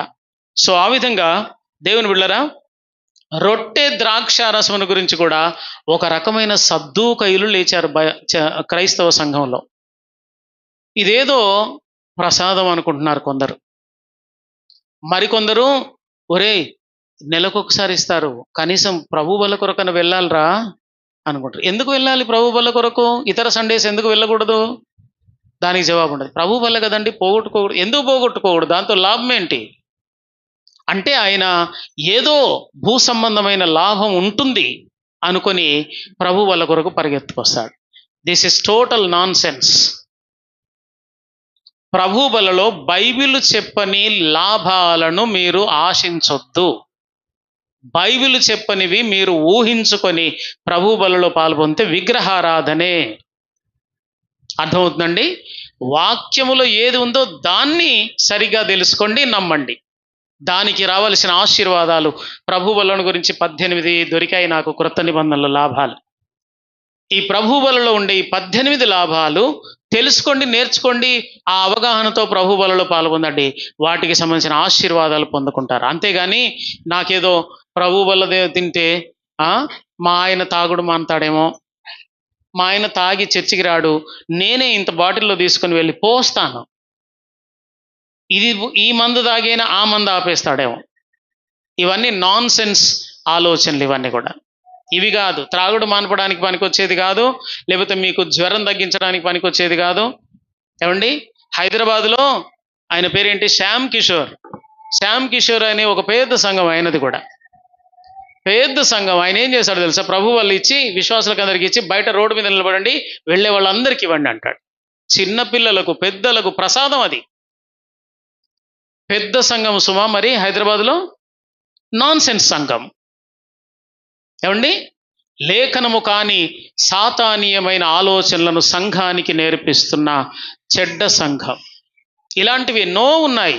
హైదరాబాద్ అంటే బాగా తెలివి ఉన్న వాళ్ళు అనుకుంటారు మీరు. అంత సీన్ లేదు అక్కడ, అంత సీన్ లేదు. నేను వెళ్తే ఏబిసిడీలు నేర్పిస్తున్నాను, మీకన్నా ఇంకా ఇవన్నీ ఇంత డీప్ సబ్జెక్ట్ నేర్పిస్తున్నాను. కానీ అక్కడ ఏబిసిడీలే స్టాండర్డే వాళ్ళదంతా కూడా. అన్ని సంఘాలు, చాలా సంఘాల్లో వెళ్ళాను నేను. బ్యాప్టిస్ట్ సంఘాల్లో వెళ్ళాను, పెంటకోస్తు సంఘాల్లో వెళ్ళాను, మన్నా చర్చెస్లో వెళ్ళాను, ఇండిపెండెంట్ సంఘాల్లో వెళ్ళాను. ఏబిసిడీల బేస్లో ఉన్నారు వాళ్ళు. డబ్బు విషయంలో, టెక్నాలజీ విషయంలో గొప్పవాళ్ళేమో కానీ లేఖన విషయంలో, ఈవెన్ అమెరికాలో కూడా బేసిక్స్ తెలియకుండానే మన ఇండియన్స్ అక్కడ పెరుగుతున్నారు. నేను వెళ్తే బోధ నాకు ఎక్కువ సమయం ఇస్తుంటారు. ఎందుకు ఇస్తుంటారంటే, ఆ బ్రదర్ అన్ని కొత్త విషయాలు చెప్తుంటాడు మనకు. మనమేమో చిన్నప్పటి నుండి క్రిస్టియన్సే కానీ మనకి ఇవెవరు చెప్పలేదని వాళ్ళ బాధ. దేవుని బిడ్డలారా, దయచేసి గమనించాలి. నేను చెప్పినా ముఖ్యం కాదు, మరెవరో చెప్పినా ముఖ్యం కాదు, గాబ్రియల్ చెప్పినా ముఖ్యం కాదు. లేఖనములో ఏది ఉన్నదో దయచేసి దాన్ని గ్రహించి ఆ కార్యక్రమంలో పాల్గొందండి. ఏమండి, ఈ సద్దూకయ్యులు, ఈ యొక్క క్రైస్తవ సద్దూకయ్యులు ఎవరంటే, ఈ ప్రభు బల్లలో అది ఆచారయుక్తమైనది లేక లేఖనములో లేని ఆశీర్వాదముల లాభాలను ఊహించి విగ్రహారాధన సంబంధమైన క్రియలో కొనసాగే వాళ్ళే సద్దూకయ్యులు లాంటి వాళ్ళు. పరిసయ్యులు ఎవరు? పరిసయ్యులు ఎలాంటి వారు? అధిక నీతి, తామే నీతిమంతులం అని తమ స్వంత నీతిని బట్టి, అంటే వీళ్ళలాగా మేము అన్ని పాపాలు చేస్తలేమండి, మేము అసలు పరిశుద్ధులుగా ఉన్నామండి అనుకుంటున్న వాళ్ళు. యేసుప్రభు అన్నాడు, మీరు సున్నము కొట్టిన, దట్స్ ఇట్. ఆ మాటతో ఫీజు ఎగిరిపోయింది అందరి పరిచయులకు. అరే, అందరి ముందు మనం ఇంత భక్తి గల వాళ్ళమని ఆగడాలంక వాళ్ళందరూ అనుకుంటుంటే, ఈయన ఒకేసారి పైకి సున్నం కొట్టినట్టు కనబడుతున్నారు, లోపల కుళ్ళిపోయి మీ జీవితాలు ఉన్నాయని బయట పెడుతున్నాడు ఎవరో మన బండారం. సో పరిసయులు సద్దుకాయలు అలా తయారయ్యారు. వీళ్ళు స్టార్ట్ చేసిన ఉద్దేశం మంచిదే, కానీ తర్వాత రాను రాను స్వనీతికి వెళ్ళిపోయింది వాళ్ళ జీవితం. వీళ్ళేమో చాలా జ్ఞానులం అనుకొని పరలోకం ఎక్కడుంది, నరకం ఎక్కడుంది చూపించండి, మరి ఇంతమందికి ఈమె భార్య కదా, ఎవరికి భార్యగా ఉంటుంది అక్కడ, ఇవన్నీ క్రాస్ క్వశ్చన్ చేసి మేధావులం అనుకున్నారే వీళ్ళు. సో దయచేసి గమనించాలి, లేఖనమును ఎక్కడ కూడా ఏ ఆచారం చేసినా పరిసయుల్లాగా అధిక నీతికి వెళ్ళకండి, సద్దుకాయుల్లాగా అజ్ఞానానికి వెళ్ళకండి. దయచేసి ఉన్నది ఉన్నట్టుగా అర్థం చేసుకోండి చాలు. ఉన్నది ఉన్నట్టు అర్థం చేసుకొని దానికి లోబడే మనసు ఉంటే దేవుడు దానిలోని మర్మమును కూడా అతనికి ప్రత్యక్షపరుస్తాడు. అంతేగాని నేను ఏదో స్వనీతిపరుడు, నేను గొప్ప మంచివాడిని అని నీవు అనుకున్నంత కాలం నీ కన్నులు మూతబడి ఉంటాయి, మనోనేత్రములు మూతబడి ఉంటాయి. రైట్. ఈ రొట్టె ద్రాక్షారసము సాదృశ్యముగా ఇక్కడ ఉంది. యేసు ప్రభు ఆ సాదృశ్యాన్ని క్రొత్త నిబంధనలో కంటిన్యూ చేశాడు. కంటిన్యూ అంటే ఏమిటి? నేను మరలా వచ్చు వరకు ఇది నా శరీరము. అప్పుడు సముఖ రొట్టెల బల్ల దగ్గర ఉన్నది ఏమిటంట? నా శరీరము, ఇది నా రక్తము, నన్ను జ్ఞాపకము చేసుకొనుటకై దీనిని చేయండి అని చెప్పాడనమాట. సో సాదృశ్యమే, కానీ యేసుక్రీస్తు విషయానికి వచ్చేసరికి ఆ పాత నిబంధనలోని సాదృశ్యమే ఇప్పుడు ఆయన అక్షరార్థంగా క్రొత్త నిబంధనలు చెప్పాడు కనుక అది అక్షరార్థంగా సంఘం కొనసాగిస్తుంది. దీపస్తంభము, ధూపవేదిక ఇవి అక్షరార్థంగా చెప్పలేదు యేసు ప్రభు, కాబట్టి వీటిని మనము ఆత్మీయ అర్థంగా తీసుకుంటున్నాం. వెలిగే జీవితముగా ధూపవేదిక అంటే విజ్ఞాపనములు, ప్రార్థనలు, యాచనలు, కృతజ్ఞతాస్తులనే ఈ సుగంధ ద్రవ్యముల సంభారముతో మనం ఇక్కడ నుండి పరలోకానికి ధూపం వేస్తున్నాం. దేవుని బిళ్ళరా, అది ఈ యొక్క ద్రాక్షారసము రొట్టె యొక్క భావం. దీపవృక్షము రొట్టె, ద్రాక్షారసము యేసే. అలాగే దీపవృక్షములోని మెయిన్ కాండం ఎవరని చెప్పాను? యేసే. ఈ మూడెవరు? రైట్. ఇశ్రాయేలు జనాంగమునకు ముంగుర్తుగా 3, అలాగే అన్య జనాంగములో నుండి యేసుక్రీస్తులోనికి వచ్చిన వారికి 3. వీళ్ళందరూ యేసుక్రీస్తుతో కలిసి 7 సంపూర్ణముగా వెలుగుతున్నారు. అలాగే నూతన యెరూషలేము పట్టణంలో ఎవరెవరు ఉన్నారని చెప్పాను? ఏమండి, పునాదిలో ఎవరున్నారు? పునాది మీద ఎవరి పేర్లు ఉన్నాయి? వెరీ గుడ్ అమ్మ. 12 అపోస్తలుల పేర్లు పునాదుల మీద ఉన్నాయి. గుమ్మముల మీద 12 ఇశ్రాయేలు పేర్లు ఉన్నాయా? 6 లక్షల మంది పేర్లు రాయొస్తా. గోత్రకర్తల పేర్లు, ఇశ్రాయేలు 12 గోత్రాలు. అలాగే ఏఫోదు మీద ఉన్న రాళ్ళు 12 ఈ మందిరము పైన చుట్టూ అవి దగదగదగ మెరుస్తూ ఉన్నాయి. సో అలాగున దేవాలయముగా పరిపూర్ణం కావాలంటే అపోస్తల ద్వారా వచ్చిన అన్యులు దేవాలయంలో ఉన్నారు, ఇశ్రాయేలు ద్వారా వచ్చిన 12 గోత్రాలు దేవాలయంలో ఉన్నారు. అలాగే వెలుగుతున్న వాళ్ళు ఇక్కడేమో దీపముగా వెలిగారు, ఇక్కడేమో రాళ్ళుగా వెలుగుతూ ఉంటారు. ఏమండి, మామూలుగా మీరు పెట్టుకునే ఉంగరాల్లో పెట్టుకునే రాళ్ళు ఎండబడితే అలా మెరుస్తుంటాయి. ఇవి రాళ్ళు, ఈ రాళ్ళు కాదు, ఈ రాయే వెలుగుతుంది. కోహినూరు వజ్రం గురించి చెప్తుంటారు, విన్నారా మీరు ఎప్పుడైనా? కోహినూరు వజ్రం యొక్క ప్రత్యేకత, చాలా కోట్ల డాలర్ల విలువ పెట్టి కొనుక్కుంటుంటారు. ఇప్పుడు బ్రిటన్లో ఉంది కోహినూరు వజ్రం. కోహినూరు వజ్రం యొక్క ప్రత్యేకత, అద్దంలో పెట్టి దానికి పెద్ద సెక్యూరిటీ, ఎవరైనా హైజాకర్స్ దాన్ని ఏమైనా చేసి ఎత్తుకెళ్తారేమో. కోహినూరు వజ్రం యొక్క ప్రత్యేకత అంటే ఏ లైట్ పడకపోయినా అది వెలుగుతూనే కనబడుతుంటుంది. ఆ రూములకు పోగానే చీకటిగా ఉంటుంది మనకు, కానీ అద్దంలో మాత్రం దాని మీద ఎవరో పైనుండి లైట్ వేసినట్టే వెలుగుతూ కనబడుతుంటుంది. ఆఫ్టర్ ఆల్ భూమి మీద ఉన్న కోహినూరు వజ్రమే చీకట్లో సైతం వెలుగుతే, మరి ఈ రాళ్ళు విశ్వాన్ని వెలిగించే రాళ్ళు ఇవి. అందుకని ఆ 12 రాళ్ళు ఈ భూమి మీద దొరికే పేర్లు పెట్టారు, కానీ ఆ భూమి మీద దొరికే రాళ్ళు కాదు అవి. సాదృశ్యంగా ఆ పేర్లు పెట్టారు అంతే. బంగారం అన్నారు పరలోకంలో, బంగారం ఉంటుందా? ఉండదని చెప్తున్నారు. అలాగే ఇక్కడి రాళ్ళు కూడా అక్కడ ఉండవు. ఇలాంటి రాళ్ల ప్రభావము ఏదైతే కనబడుతుందో అలాంటి రాళ్ళు అక్కడ కొన్ని ఉన్నాయి. అవి నిత్యము వెలుగునిచ్చే రాళ్ళవి. సో ఆ విధంగా ఇశ్రాయేలు ప్రజలు ఉన్నారు దేవుని కొరకు వెలుగుటలో, అలాగే అన్య జనాంగం ఉన్నారు. వీరందరూ కలిసి ఈ యొక్క యేసుక్రీస్తుతో అంటుకట్టబడి ఉండాలి. ఏమండి, యేసుక్రీస్తు ఇశ్రాయేల్ ఇప్పుడు అంటుకట్టబడి ఉన్నారా? లేరు. ఏమయ్యారు మరి? ఇంకా మెస్సియా రాలేదు, వస్తాడులే అంటూ ఎదురు చూస్తున్నారు ఈనాటికి కూడా. వాళ్ళు ఇప్పుడు ఏమంటున్నారంటే, ఏం లేదండి, దేవాలయం కడతాము త్వరలో మేము. దేవాలయం కట్టిన తర్వాత ఎర్రని పెయ్య, 5 రకాల ఎర్రని పెయ్యలు దొరికాయి వాళ్లకు. అమెరికా దేశంలో అక్కడక్కడ దొరికాయి, పూర్తిగా రెడ్ ఉన్నాయి అవి. ఈ 5 రకాల్లో 5ని పెంచుతున్నారు వాళ్ళు. విమానములో పట్టుకొచ్చుకున్నారు వాటిని $1,00,00,000 ఇచ్చి. ఎందుకంటే ఎర్రని పెయ్య ఒకటి బలి అర్పించే రోజు వస్తుందని, ఈ 5 ఏదో యోగ్యమైనది అని వాళ్ళు 5ని పట్టుకొచ్చి పెంచుతున్నారు. ఇప్పుడు వాళ్ళు ఏమంటున్నారంటే, ఈ దేవాలయం కడతాం, ఎర్రని పెయ్యను అర్పిస్తాం, అర్పించిన తర్వాత మెస్సియా వస్తాడు అని వాళ్ళు ఎదురు చూస్తున్నారు. పౌలు ఏమన్నాడు ఈ విషయాన్ని?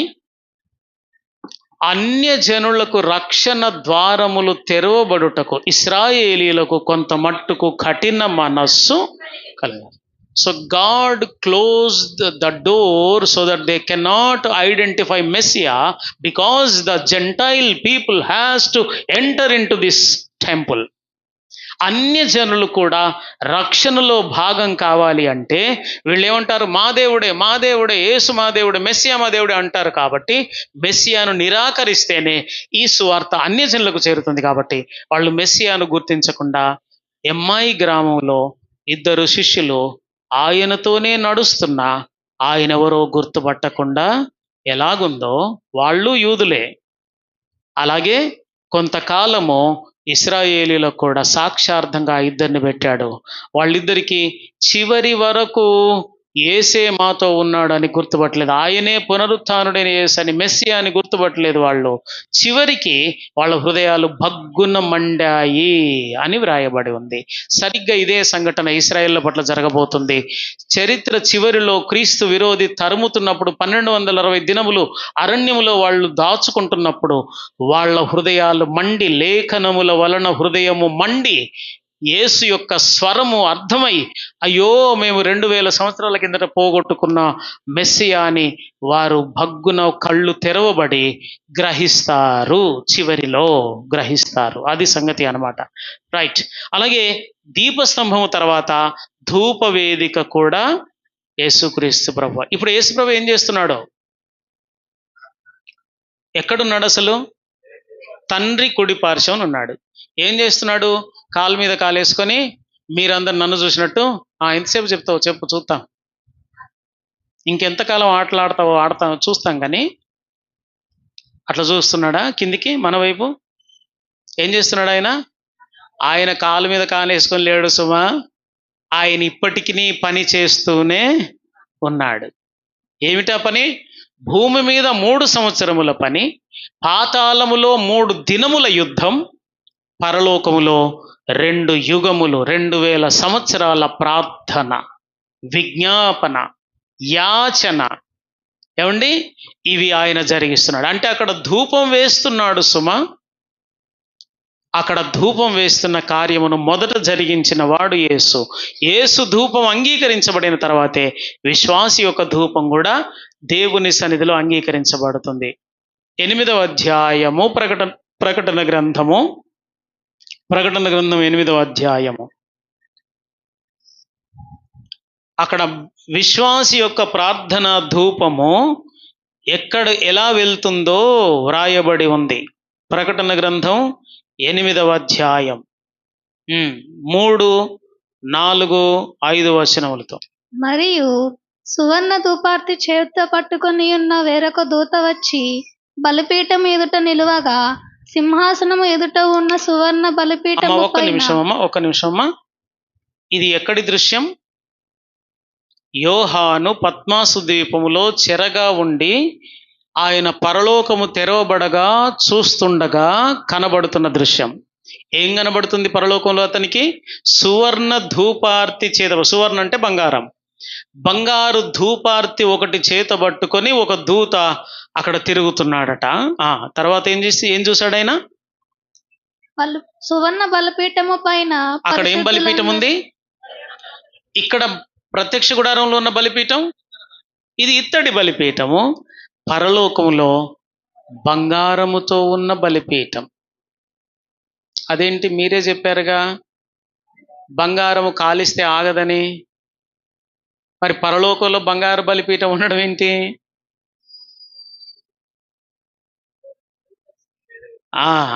అది సంగతి.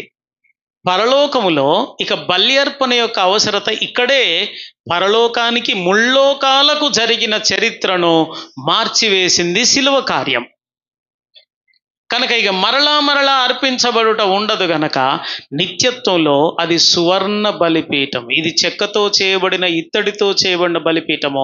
పరలోకంలోని వెళ్ళేసరికి అది సువర్ణ బలిపీఠముగా మనకు కనబడుతుంది. ఏమండి, అక్కడ కూడా ప్రత్యక్ష గుడారం ఉందని చెప్తున్నాను కదా. రైట్, చదువమ్మా. సువర్ణ బలిపీఠము పరిశుద్ధులందరి ప్రార్థనలతో కలుపుటకై అతనికి బహు ధూపద్రవ్యములు ఇయ్యబడెను. కొన్ని ధూప ద్రవ్యములు, సువర్ణ ధూపార్తి, ధూపం వేయడానికి నిప్పులు ఉండేది. ఇలాగో చైన్ ఉంటుంది, దానికి ఇలాగ ఊపుతూ తిరుగుతాడనమాట. దేవాలయం అంతా ఇలాగ ఊపితే ఆ పొగ ఈ మంచి వాసనతో దేవాలయం అంతా నిండిపోయి ఉంటుంది. ఈ నిప్పుల మీద కలపడానికట మన ధూపము పనికొస్తుందట. ఏమండి, మనం ఇక్కడ నుండి చేసే 40 దినముల ప్రార్థనలు ఏమవుతున్నాయో తెలుసా? ఇక్కడ నుండి పొగవలె లేచి, అది ధూపము కదూ, ఈ ధూపము లేచి ఆ నిప్పుల పైన పడుతుంది. సువర్ణ ధూపార్తి పైన ఉన్న నిప్పుల మీద పడుతుంది. ఆయన ఇలాగ అంటూ ఉంటాడు. ఎక్కడ? పరిశుద్ధ స్థలము లాంటి స్థలంలోనే, అతి పరిశుద్ధ స్థలంలో దేవుని సింహాసనం ఉంది. ఆయన ఇక్కడిక్కడ అంటుంటే మధ్యలో ఏమున్నాయని చెప్పాను? తెరలు ఉన్నాయి. ఈ తెరలకు పైగా చిన్న ఓపెన్ ప్లేస్ ఉంది. గుడారానికి ఈ తెరలకు ఈ మధ్యలో ఓపెన్ ప్లేస్ ఉంది. ఈ పొగ ఏమవుతుంది? ఎప్పుడైనా కానీ పొగ పైకి పోతుందా, కిందికి వస్తుందా? పైకి ఎందుకు పోద్ది? కిందికి రావచ్చుగా. కిందికి రావచ్చు కదా. మీరు ఫ్యాన్ గాలి కిందికి వస్తుందా లేదా? మరి పొగ కూడా కిందికి రావచ్చుగా. ఎందుకు రాదు? మాకు ఎప్పటి నుండో ఉందండి ఈ డౌట్ అంటారా? ఉష్ణముతో కూడుకున్న గాలి ఎప్పుడైనా కానీ పైకి లేస్తుంది. చల్లగాలి, తేమ గాలి ఎప్పుడైనా క్రిందికి వస్తుంటుంది. మీరు ఏసీ గాలి వేసి రూములో వేడి లేకుండా ఒక 5 నిమిషాలు ఉంచితే కింద కూడా చల్లగా ఉంటుంది గచ్చు. కానీ వేడి గాలిని మీరు వేస్తే వెంటిలేటర్ గుండా, కిటికీ గుండా బయటికి వెళ్ళిపోతుంది. వేడి యొక్క లక్షణం ఏంటంటే పైకి లేవడం. ప్రార్థనలో పరిశుద్ధాత్మ వేడి ఉన్నప్పుడు ఇది పైకి లేస్తుంది. పరిశుద్ధాత్మ వేడి లేనప్పుడు ఈ స్లాబ్ దాటదు, మీ ప్రార్థనలు ఇవి దాటవు. పరిశుద్ధాత్మతో కలిసి మూలుగులతో చేసే ప్రార్థన అక్కడికి చేరుతుంది. ఎందుకంటే ఇది అగ్ని, ఇది వేడి. ఈ వేడితో ఇది ధూపముగా మారి పరలోకం జరుగుతుంది. పరలోకంలో ఎక్కడికి వెళ్తుందంటే ఈ దూత ధూపార్తి పట్టుకున్నాడే ఈ పొగబోయి అందులో పడుతుందట. పడి ఈ పరిశుద్ధ స్థలంలో ఆయన పొగ దిప్పుతున్నాడు కదా, ఇక్కడ నుండి వాసన పైకి లేస్తుంది. వేడి ఉంది కాబట్టి పైకి లేస్తుంది. ఆ తెర మీదుగా దేవుని సన్నిధిని చేరుతుంది అన్నది. చదవమ్మా తర్వాత. అప్పుడు ఆ ధూపద్రవ్యముల పొగ పరిశుద్ధుల ప్రార్థనలతో కలిసి దూత చేతిలో నుండి పైకి లేచి దేవుని సన్నిధిని చేరెను. దేవుని సన్నిధిని చేరను. దేవుని సింహాసనము దగ్గరికి చేరుతున్నాయి మన ప్రార్థనలు. ఒకసారి గట్టిగా హల్లెలూయా చెప్పండి. మీ ప్రార్థనలు మనుషులతో చెప్పే సాక్ష్యం కాదు, మనుషులకు చెప్పే సువార్త కాదు. దేవునితో మాట్లాడి దేవుని సన్నిధిలో ఆయన చెవియొగ్గి వింటున్న స్థితి మన ప్రార్థనలు. So don't neglect your prayer life.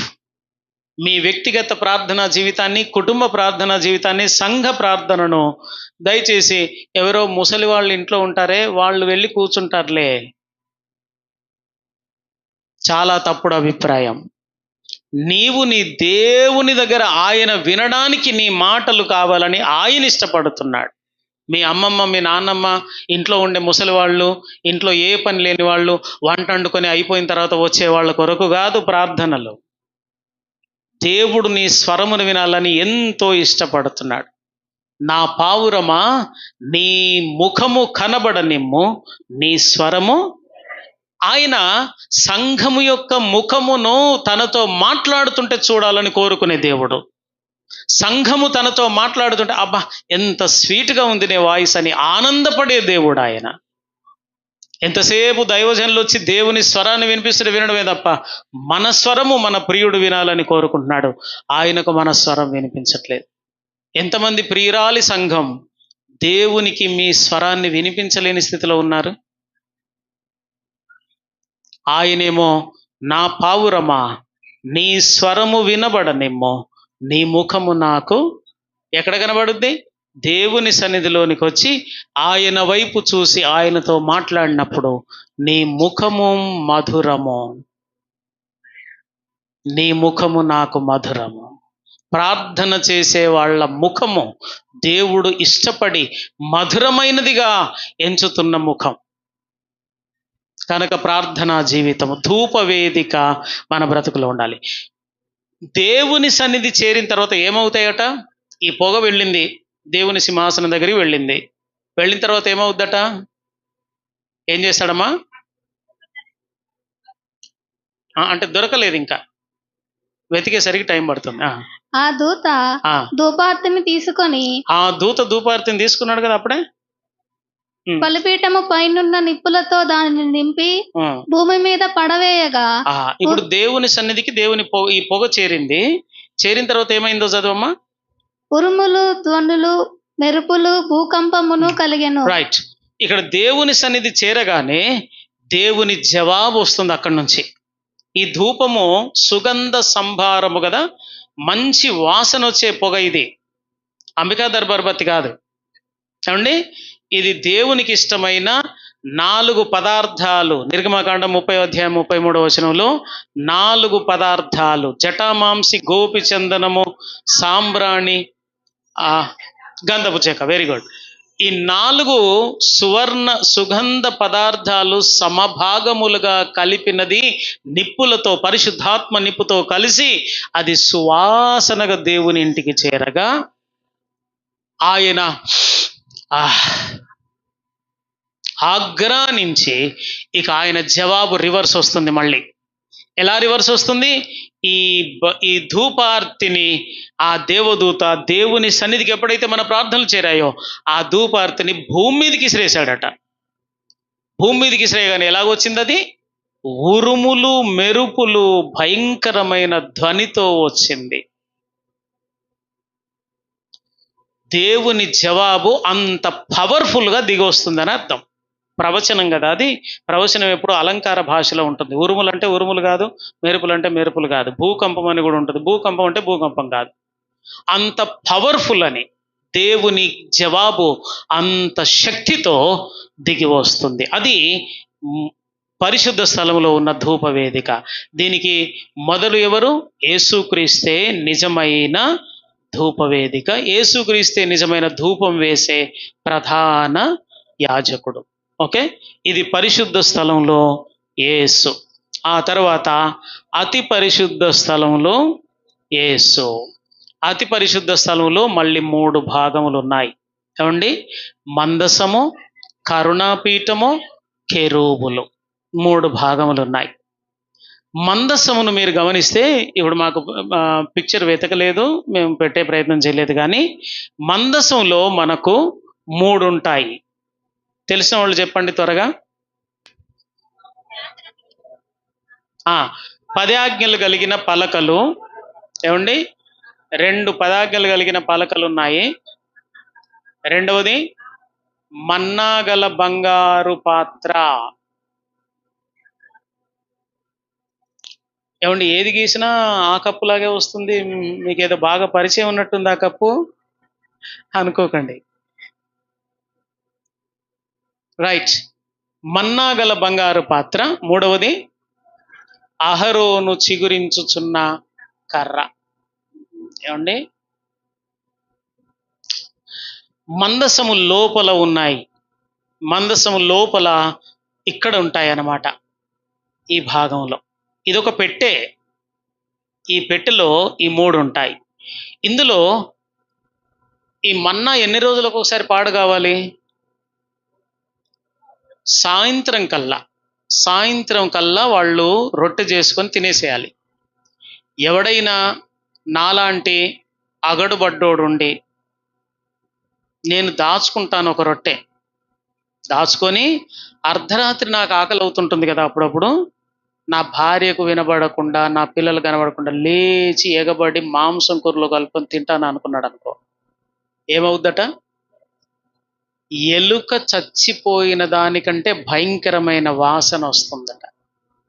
అంటే అది ఉండేది 12 అవర్స్. ఈ భూమి వాతావరణానికి 12 అవర్సే. శుక్రవారం పడిన మన్నా 2 days, సబ్బాతు దినం వరకు ఉంటుంది. అదో స్పెషల్ మన్నా. మళ్ళీ ఇదే రుచి, ఇదే గింజ, ఇదే, కానీ అది 2 రోజుల వరకు ఉంటుంది. ఎందుకంటే సబ్బాత్ దినం నాడు వాళ్ళు ఏ పని చేయకూడదు గనక వాళ్ళు శుక్రవారమే ఏరుకోవాలి. కనుక 2 దినాలకు సరిపడేంత. మరి ఒక దినము లేదా 2 దినాలు ఉండేది మన్నా ఈ భూ వాతావరణానికి. ఇక్కడ ప్రత్యక్ష గుడారంలో పెట్టబడిన ఈ మన్నా ఒకసారి పెట్టారు, ఎప్పటికీ అదే ఉంది. రోజు మార్చడం కాదు, మార్చడం కాదు. ఒకవేళ మార్చడం అనుకుందాం, 40 సంవత్సరాలు రోజు కొంత పెట్టారు, ఇందులో పాతది పడేశారు, కొత్తది పెట్టారని అనుకుందాం. యోర్ధాన్ దాటిన తర్వాత కూడా ప్రత్యక్ష గుడారమే ఉంది. యోర్ధాన్ దాటిన తర్వాత సొలొమోను కట్టిన దేవాలయంలో కూడా మందసం ఉంది. మరి అందులో ఏముండాలి? అప్పుడు పడలేదుగా, యోర్ధాన్ దాటిన తర్వాత మన్నా పడలేదు కదా. సో ఈ మన్నా శాశ్వతమైన మన్నా.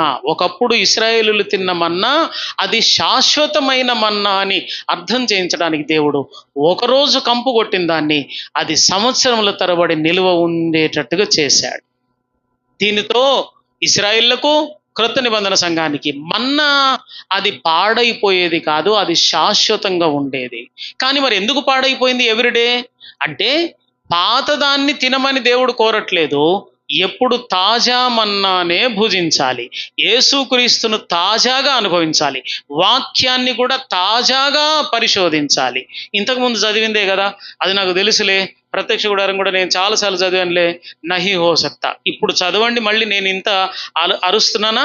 ఇదన్నీ అరిసిపోయిన తర్వాత మీరు చదవండి, మీకు మళ్ళీ నేను చెప్పనివి కొత్త సంగతులను దేవుడు నేను నేర్పిన దాంట్లో నుండే ఇంకా నేను చెప్పనివి కూడా మీకు నేర్పిస్తాడు. ఎందుకు? తాజాగా ఉంటుంది ఆహారం ఎప్పుడు కూడా. బైబిల్ గ్రంథము ఇప్పటికి 1200 సంవత్సరాలు అయింది ప్రింట్ అయ్యి. పాతబడిపోతుందా దానిలోని సందేశం? కాదు. ఎప్పటికప్పుడు తాజాగా తండ్రి కొన్ని అర్థం చేసుకొని బోధిస్తే, ఇప్పుడు కుమారుడి స్టేజ్ వచ్చేసరికి ఈయన అందులో నుండి మరిన్ని కొత్త అర్థాలతో సంఘాన్ని తాజా ఆహారముతో పోషిస్తూ ఉన్నాడు. అందుకని సేవకులైన వాళ్ళు, సేవకులు కావాలనుకునే వాళ్ళు దయచేసి నా మాట వినాలి. యూట్యూబ్లో ఎవడి ప్రసంగమో కాపీ కొట్టి సంఘానికి చెబితే మీరు తాజా ఆహారం కాదు, పాడైపోయి చెడిపోయిన ఆహారాన్ని, మీరు కంపు కొట్టే ఆహారాన్ని పెడుతున్నారు అంతే. ఎవరో చేసిన ప్రసంగం, ఎవరో చెప్పిన రెఫరెన్స్లు పట్టుకొని సంఘానికి చెప్తే సంఘము కంపు కొట్టిన ఆహారాన్ని తింటుంది. ఏమండి? కంపు కొట్టిన ఆహారాన్ని తింటుంది. నేను ఒకసారి అల్బుఖార్ అనే ఒక కాయ, ఇక్కడ అదే అంటారా, అల్బుఖార్ కాయలు తెచ్చాను. మా మనవడికి ఒక కాయ ఇచ్చి మనవరాలికి ఒక కాయ ఇచ్చాను. ఆమె కొంచెం తిని అంటే నాకు ఇచ్చింది. ఎందుకు ఇలాగంటుందబ్బా, బాగానే ఉంది కదా. నేను తింటే అది లోపల కుళ్ళిపోయి, అయ్యో నేను ఎంత తప్పు చేశాను, కనీసం నేను ముందు కొరికిచ్చిన బాగుండేది, ఇది మంచిగానే ఉంది గట్టిగానే ఉంది అనుకొని ఇస్తే అది కుళ్ళిపోయింది. వెంటనే నోరు గడిగేశాను ఆమెది. అమ్మో ఎంత పని అయిపోయింది. కుళ్ళిపోయిన ఆహారం తింటే విశ్వాసుల ఆరోగ్యం పాడైతుంది. అందుకే కుళ్ళిపోయిన ఆహారాన్ని పెట్టకండి. ఎక్కడైనా దేవుడు మిమ్మల్ని వాడుకోవాల్సి వస్తే, రేపు వాడబడవలసి వస్తే, ఈరోజు దేవుని సన్నిధిలో కూర్చొని తాజా ఆహారాన్ని ప్రిపేర్ చేసుకొని ఆ సంఘానికి అందించండి. అది ఆరోగ్యకరమైన మన్నాగా మారి దానితో బలము పొంది వాళ్ళు ఆత్మీయంగా నడుస్తారు. అంతేగాని నాకు 10 సంవత్సరాల కిందట ప్రసంగం ఒకటి దంచేశాను నేను, అదే ఇప్పుడు దంచేస్తాను అక్కడికి పోయి, మంచి ప్రసంగికుడు అని, సంఘం పాడవుతుంది. సంఘం పాడవుతుంది. ప్రతి శనివారమున దైవజనుడు సంఘము కొరకైన ఆహారాన్ని సిద్ధపరిచే దినము. నువ్వెంత బిజీగా ఉండు, ఎక్కడైనా ఉండు. నా భార్య, నా పిల్లలు చిన్నవాళ్ళుగా ఉన్నప్పుడు 4 గంటలకు లేచి ఆ ఉన్న కొద్ది పిండి ఉంటే, ఉన్న అన్నపు గింజలు ఉంటే వాటిని పిల్లల కొరకు సిద్ధం చేసి 6 o'clock కల్లా రెడీ చేసి పిల్లలు లేవండి అంటూ వాళ్ళకు టిఫిన్ పెట్టి స్కూల్కి పంపించేది. ఒక తల్లి పిల్లలకు శ్రేష్టమైన ఆహారం పెట్టి పంపుతుంది. ఎన్నడూ నా భార్య రాత్రి మిగిలిపోయిన అన్నాన్ని ఉదయం ఫ్రై చేసి తినండి స్కూల్కి వెళ్ళండి అనలేదు. మేమిద్దరం తిన్నాం మిగిలిపోయిన అన్నం ఉంటే, కానీ పిల్లలకు అలాగ పెట్టలేదు. దేవుని బిడ్డలారా, నా పిల్లలకు ఎప్పుడు కూడా హాస్పిటల్లో పడి 20,000 ఖర్చు అయ్యాయి, 30,000 ఖర్చు అయ్యాయి అన్న సీన్ లేదు. పెళ్ళైపోయింది ఒక కుమార్తెకు, 2 కుమార్తెలు ఉద్యోగాలు చేసుకుంటున్నారు. ఇంత వయసు వచ్చినా ఏదో జ్వరం రావడం, దగ్గులు రావడం ఇవి జరిగాయే తప్ప నా పిల్లలు హాస్పిటల్ పాలయ్యారు, ఆమెకు రక్తం లేదట అందుకని బ్లడ్ బాటిల్స్ ఎక్కిచ్చారు, 5 రోజులు హాస్పిటల్లో, ఈ సీన్ లేదు. ఈ సీన్ లేదు. ఎందుకంటే నేను అంత పెట్టలేను. నా దగ్గర ఏమీ లేదు ఆ రోజుల్లో కూడా. వాళ్ళకి జ్వరాలు వస్తే కూడా నేను పెట్టే స్థితిలో, దేవుడు అది రానివ్వలేదు. ఎందుకో తెలుసా, నా భార్య ఒక మంచి పని చేస్తుంది. ఎప్పుడు కూడా మా ఇద్దరికి మిగిలిపోయిన అన్నం పెడుతుంది, కానీ మా పిల్లలకు ఈ రోజు వరకు కూడా మా పిల్లలకు ఆమె ఉదయం వండిన అన్నం మిగిలితే పెట్టదు, మధ్యాహ్నం వండిన అన్నం రాత్రి పెట్టదు. ఆమె తింటుంది, నాకైనా పెడుతుంది. పిల్లలకు మాత్రం నేనంటున్నాను, సంఘానికి కూడా దైవజనుడు ఒక తల్లిగా మారాలి.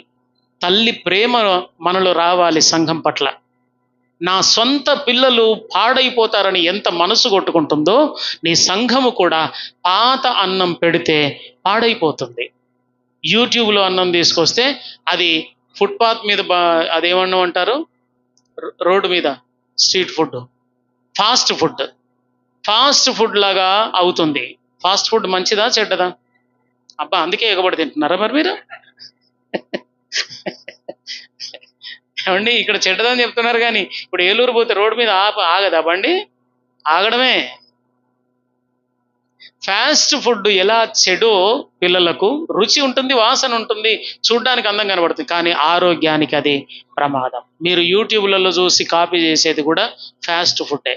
అందుకని వాక్యము చెప్పే వరం ఉన్న వాళ్ళు ఎవరైనా పర్వాలేదు, స్త్రీల సమాజంలో చెప్పేవాళ్ళైనా, సంఘాల్లో చెప్పేవాళ్ళు ఎవరైనా, నేను రిక్వెస్ట్ చేస్తున్నాను, ఈ పాడైపోయిన నిన్నటి అన్నం, సంవత్సరం కిందటి అన్నం, 10 సంవత్సరాల కిందటి అన్నం సంఘానికి పెట్టకండి.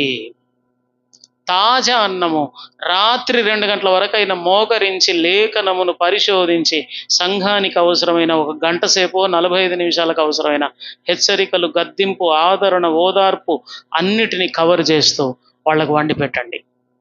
సంఘం బాగుపడుతుంది, ఆరోగ్యంగా పెరుగుతుంది. ఏమండి, అలాగున ఈ యొక్క మన్నా ఇక్కడ తాజాగా ఉండడానికి కారణం ఏంటంటే, యేసు ప్రభువు ఎన్ని యుగాల వాళ్ళకైనా, ఎన్ని తరాల వాళ్ళకైనా ఆయన తాజా ఆహారమే అనడానికి రుజువుగా ఈ మన్నాను సాక్షార్థమై పెట్టాడట. ఆ తర్వాత ఏమండి, ఒక డబ్బాలో పెట్టి ఒక కొమ్మను, చిగురు వచ్చిన కొమ్మను పెడితే ఉంటుందా చిగురు? ఏమండి, గాలి తగలక చచ్చిపోతుంది. మరి ఇక్కడేంటి, ఇది డబ్బాలో పెడితే ఎప్పుడు పచ్చని చిగురు, వర్షపు చినుకు పడ్డప్పుడు చిగురు ఎంత హెల్దీగా కనబడుతుందో అట్లుంటుంది. ఏమిటిది? ఈ ఫలించే జీవితం కూడా ఇది శాశ్వతత్వానికి సంబంధించింది, తాత్కాలికమైనది కాదు. మన ఫలమునకు రావలసిన బహుమానము ఇది శాశ్వతముగా ఉంటుంది. ఇక్కడ నీవు చేసే ఒక చిన్న మంచి పని దేవుడు అది శాశ్వతమైన లెక్కలోనికి తీసుకుంటాడు. అందుకని అది చిగురిస్తూనే ఉంది, అది వాడిపోవట్లేదు. దేవుని బిడ్డలారా, అలాగున మందసము లోని 3 భాగాలు ఫలించే క్రీస్తుకు, శాశ్వతమైన ఆహారమైన యేసుకు, అలాగే దేవుని ఆజ్ఞలై ఉన్న యేసుకు సాదృశ్యముగా ఉన్నాయి.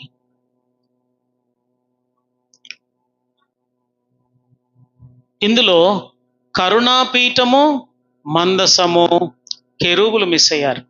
కెరూబులు ఏమండి, కరుణాపీఠము ఇది ఇక్కడే కాదు కరుణ మనకు అవసరమైంది. కరుణ, కృప అనునవి ఎవరి ద్వారా వచ్చాయి?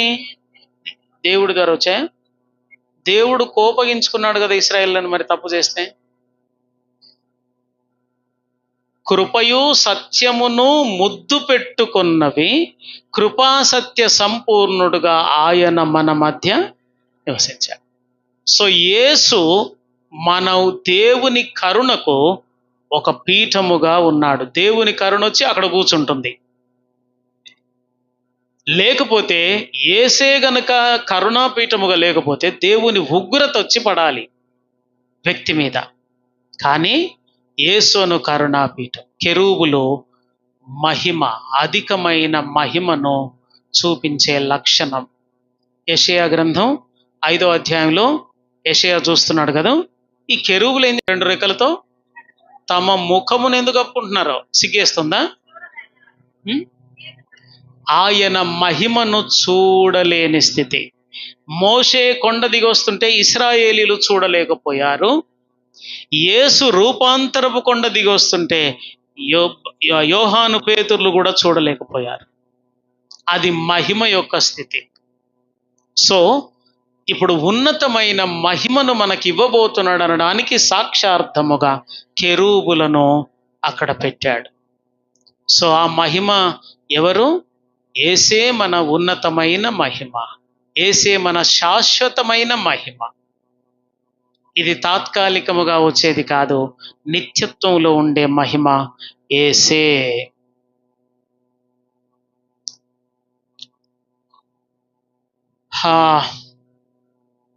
టైం అయిపోయింది. రైట్, మంచిది. ఈ ఒక్క స్లైడ్ వివరించి ఆపేస్తానండి. ఒక స్లైడ్ మాత్రం వివరించి ఆపేస్తాను. రైట్, ఆవరణము పరిశుద్ధ స్థలము, అతి పరిశుద్ధ స్థలం కదూ. ఆవరణము దేవుని తీర్పును చూపిస్తుంది. అందుకే మనకి ఇక్కడ ఆవరణములో బలిపీఠం ఉంది. బలిపీఠం మీద అగ్ని, దేవుని తీర్పు. ఇత్తడి, దేవుని తీర్పు. ఇదేదో అయింది చూడు. అలాగే గంగాళం, ఇత్తడి, దేవుని తీర్పు.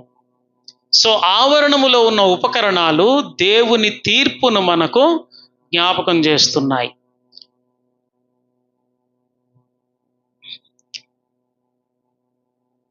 రైట్, దేవుని తీర్పును భరించడానికి వాస్తవానికి తుమ్మకర్ర మీద పడాలి, అది మానవుడు. కానీ ఆ తీర్పును భరించడానికి ఇత్తడి అడ్డుగా వచ్చింది. ఏమండి, తీర్పు అయితే ఉంది ఆవరణంలో.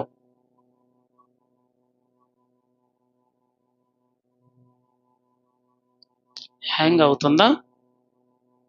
రైట్,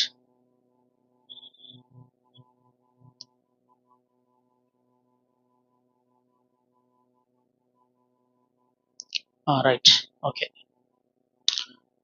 తుమ్మకర్ర మానవుడైతే ఇక్కడ ఇత్తడి యేసుక్రీస్తుగా కనబడుతున్నాడని చెప్తున్నాను. ఇది ఎక్కడి పిక్చరో? గూగుల్లోది అంటారా? ఎక్కడి పిక్చర్ మరి ఇది? ఎస్, సంఖ్యాకాండం 21వ అధ్యాయము 4 నుండి 9 వచనాల్లో ఇశ్రాయేలీయులు హోరు కొండను ఎక్కడానికి ప్రయత్నించి వారు అలసిపోయి విసిగిపోయి దేవునికి విరోధముగా మాట్లాడి మోషేకును విరోధముగా మాట్లాడి పాపము చేసిరి. అందుకు యెహోవా ప్రజలలోనికి తాపకరములైన సర్పములను పంపెను. అవి ప్రజలను కరవగా అనేకులు చనిపోయారు.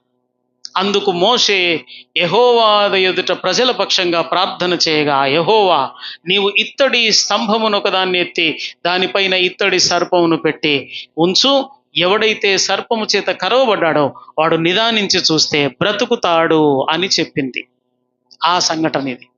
సో ఇక్కడ కూడా ఏమిటి అంటే వాళ్ళ పాపానికి రావలసిన శిక్ష ఈ ఇత్తడి మీద పడుతుంది. పాపము సర్పమునకు గుర్తు, ఇత్తడి తీర్పునకు గుర్తు. పాపము మీద దేవుని ఉగ్రత పడుతుంది. అలాగున యేసుక్రీస్తు శిలువలో జరిగింది ఏమిటంటే, మానవ జాతి పాపమంతటికి రావలసిన శిక్ష ఆ ఇత్తడి మీద పడింది. అందుకని ఇత్తడి బలిపీఠము, ఇత్తడి గంగాలము ఉంచబడిందన్నమాట. ఆ తర్వాత దేవుని బిళ్ళరా, ఈ యొక్క గంగాలము దగ్గర అద్దము ఉన్నది. అద్దము దేవుని వాక్యము అని చెప్తున్నాను. వాక్యమునకున్న శక్తి ఏమిటి ఏమండి? నీ స్థితిని నీకు చూపిస్తుంది. నీ స్థితిని నీకు చూపిస్తుంది. ఆర్ఆర్కే మూర్తి గారి సాక్ష్యం తెలుసు కదా చాలా మందికి.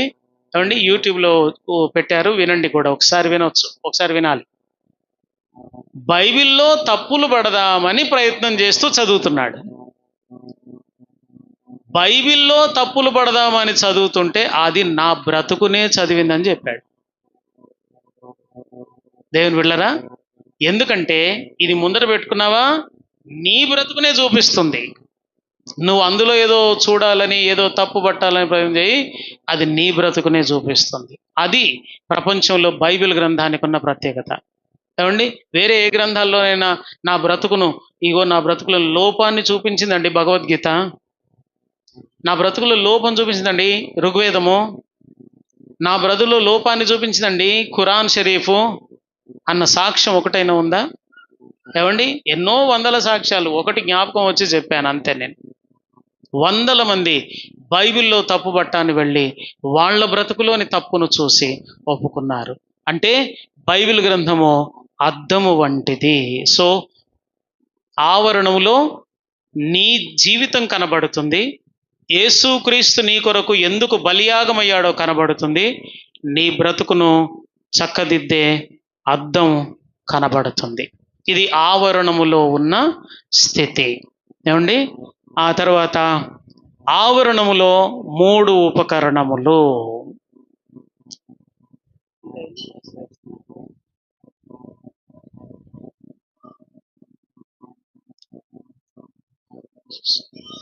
Okay, it is already near to 10, so I will close it. చాలా స్లైడ్స్ ఉన్నాయి కదా, వద్దులా, సర్లే ఇక్కడ ఆపేస్తానులే. ఓకే, ఆవరణములో 3 ఉపకరణములు. గంగాలము దగ్గర ఇత్తడి, అద్దము, నీరు 3 ఉన్నాయి. బలిపీఠము దగ్గర జల్లెడ, బూడిద గరిట, గొర్రెపిల్ల ఉంది, వధించబడే పశువు. ఈ 3 ఉన్నాయి. అలాగే ద్వారము దగ్గర 3 రంగులు ఉన్నాయి. ఏవి రంగులు అని చెప్పాను? ఆ 3 రంగులు యేసు ప్రభువే.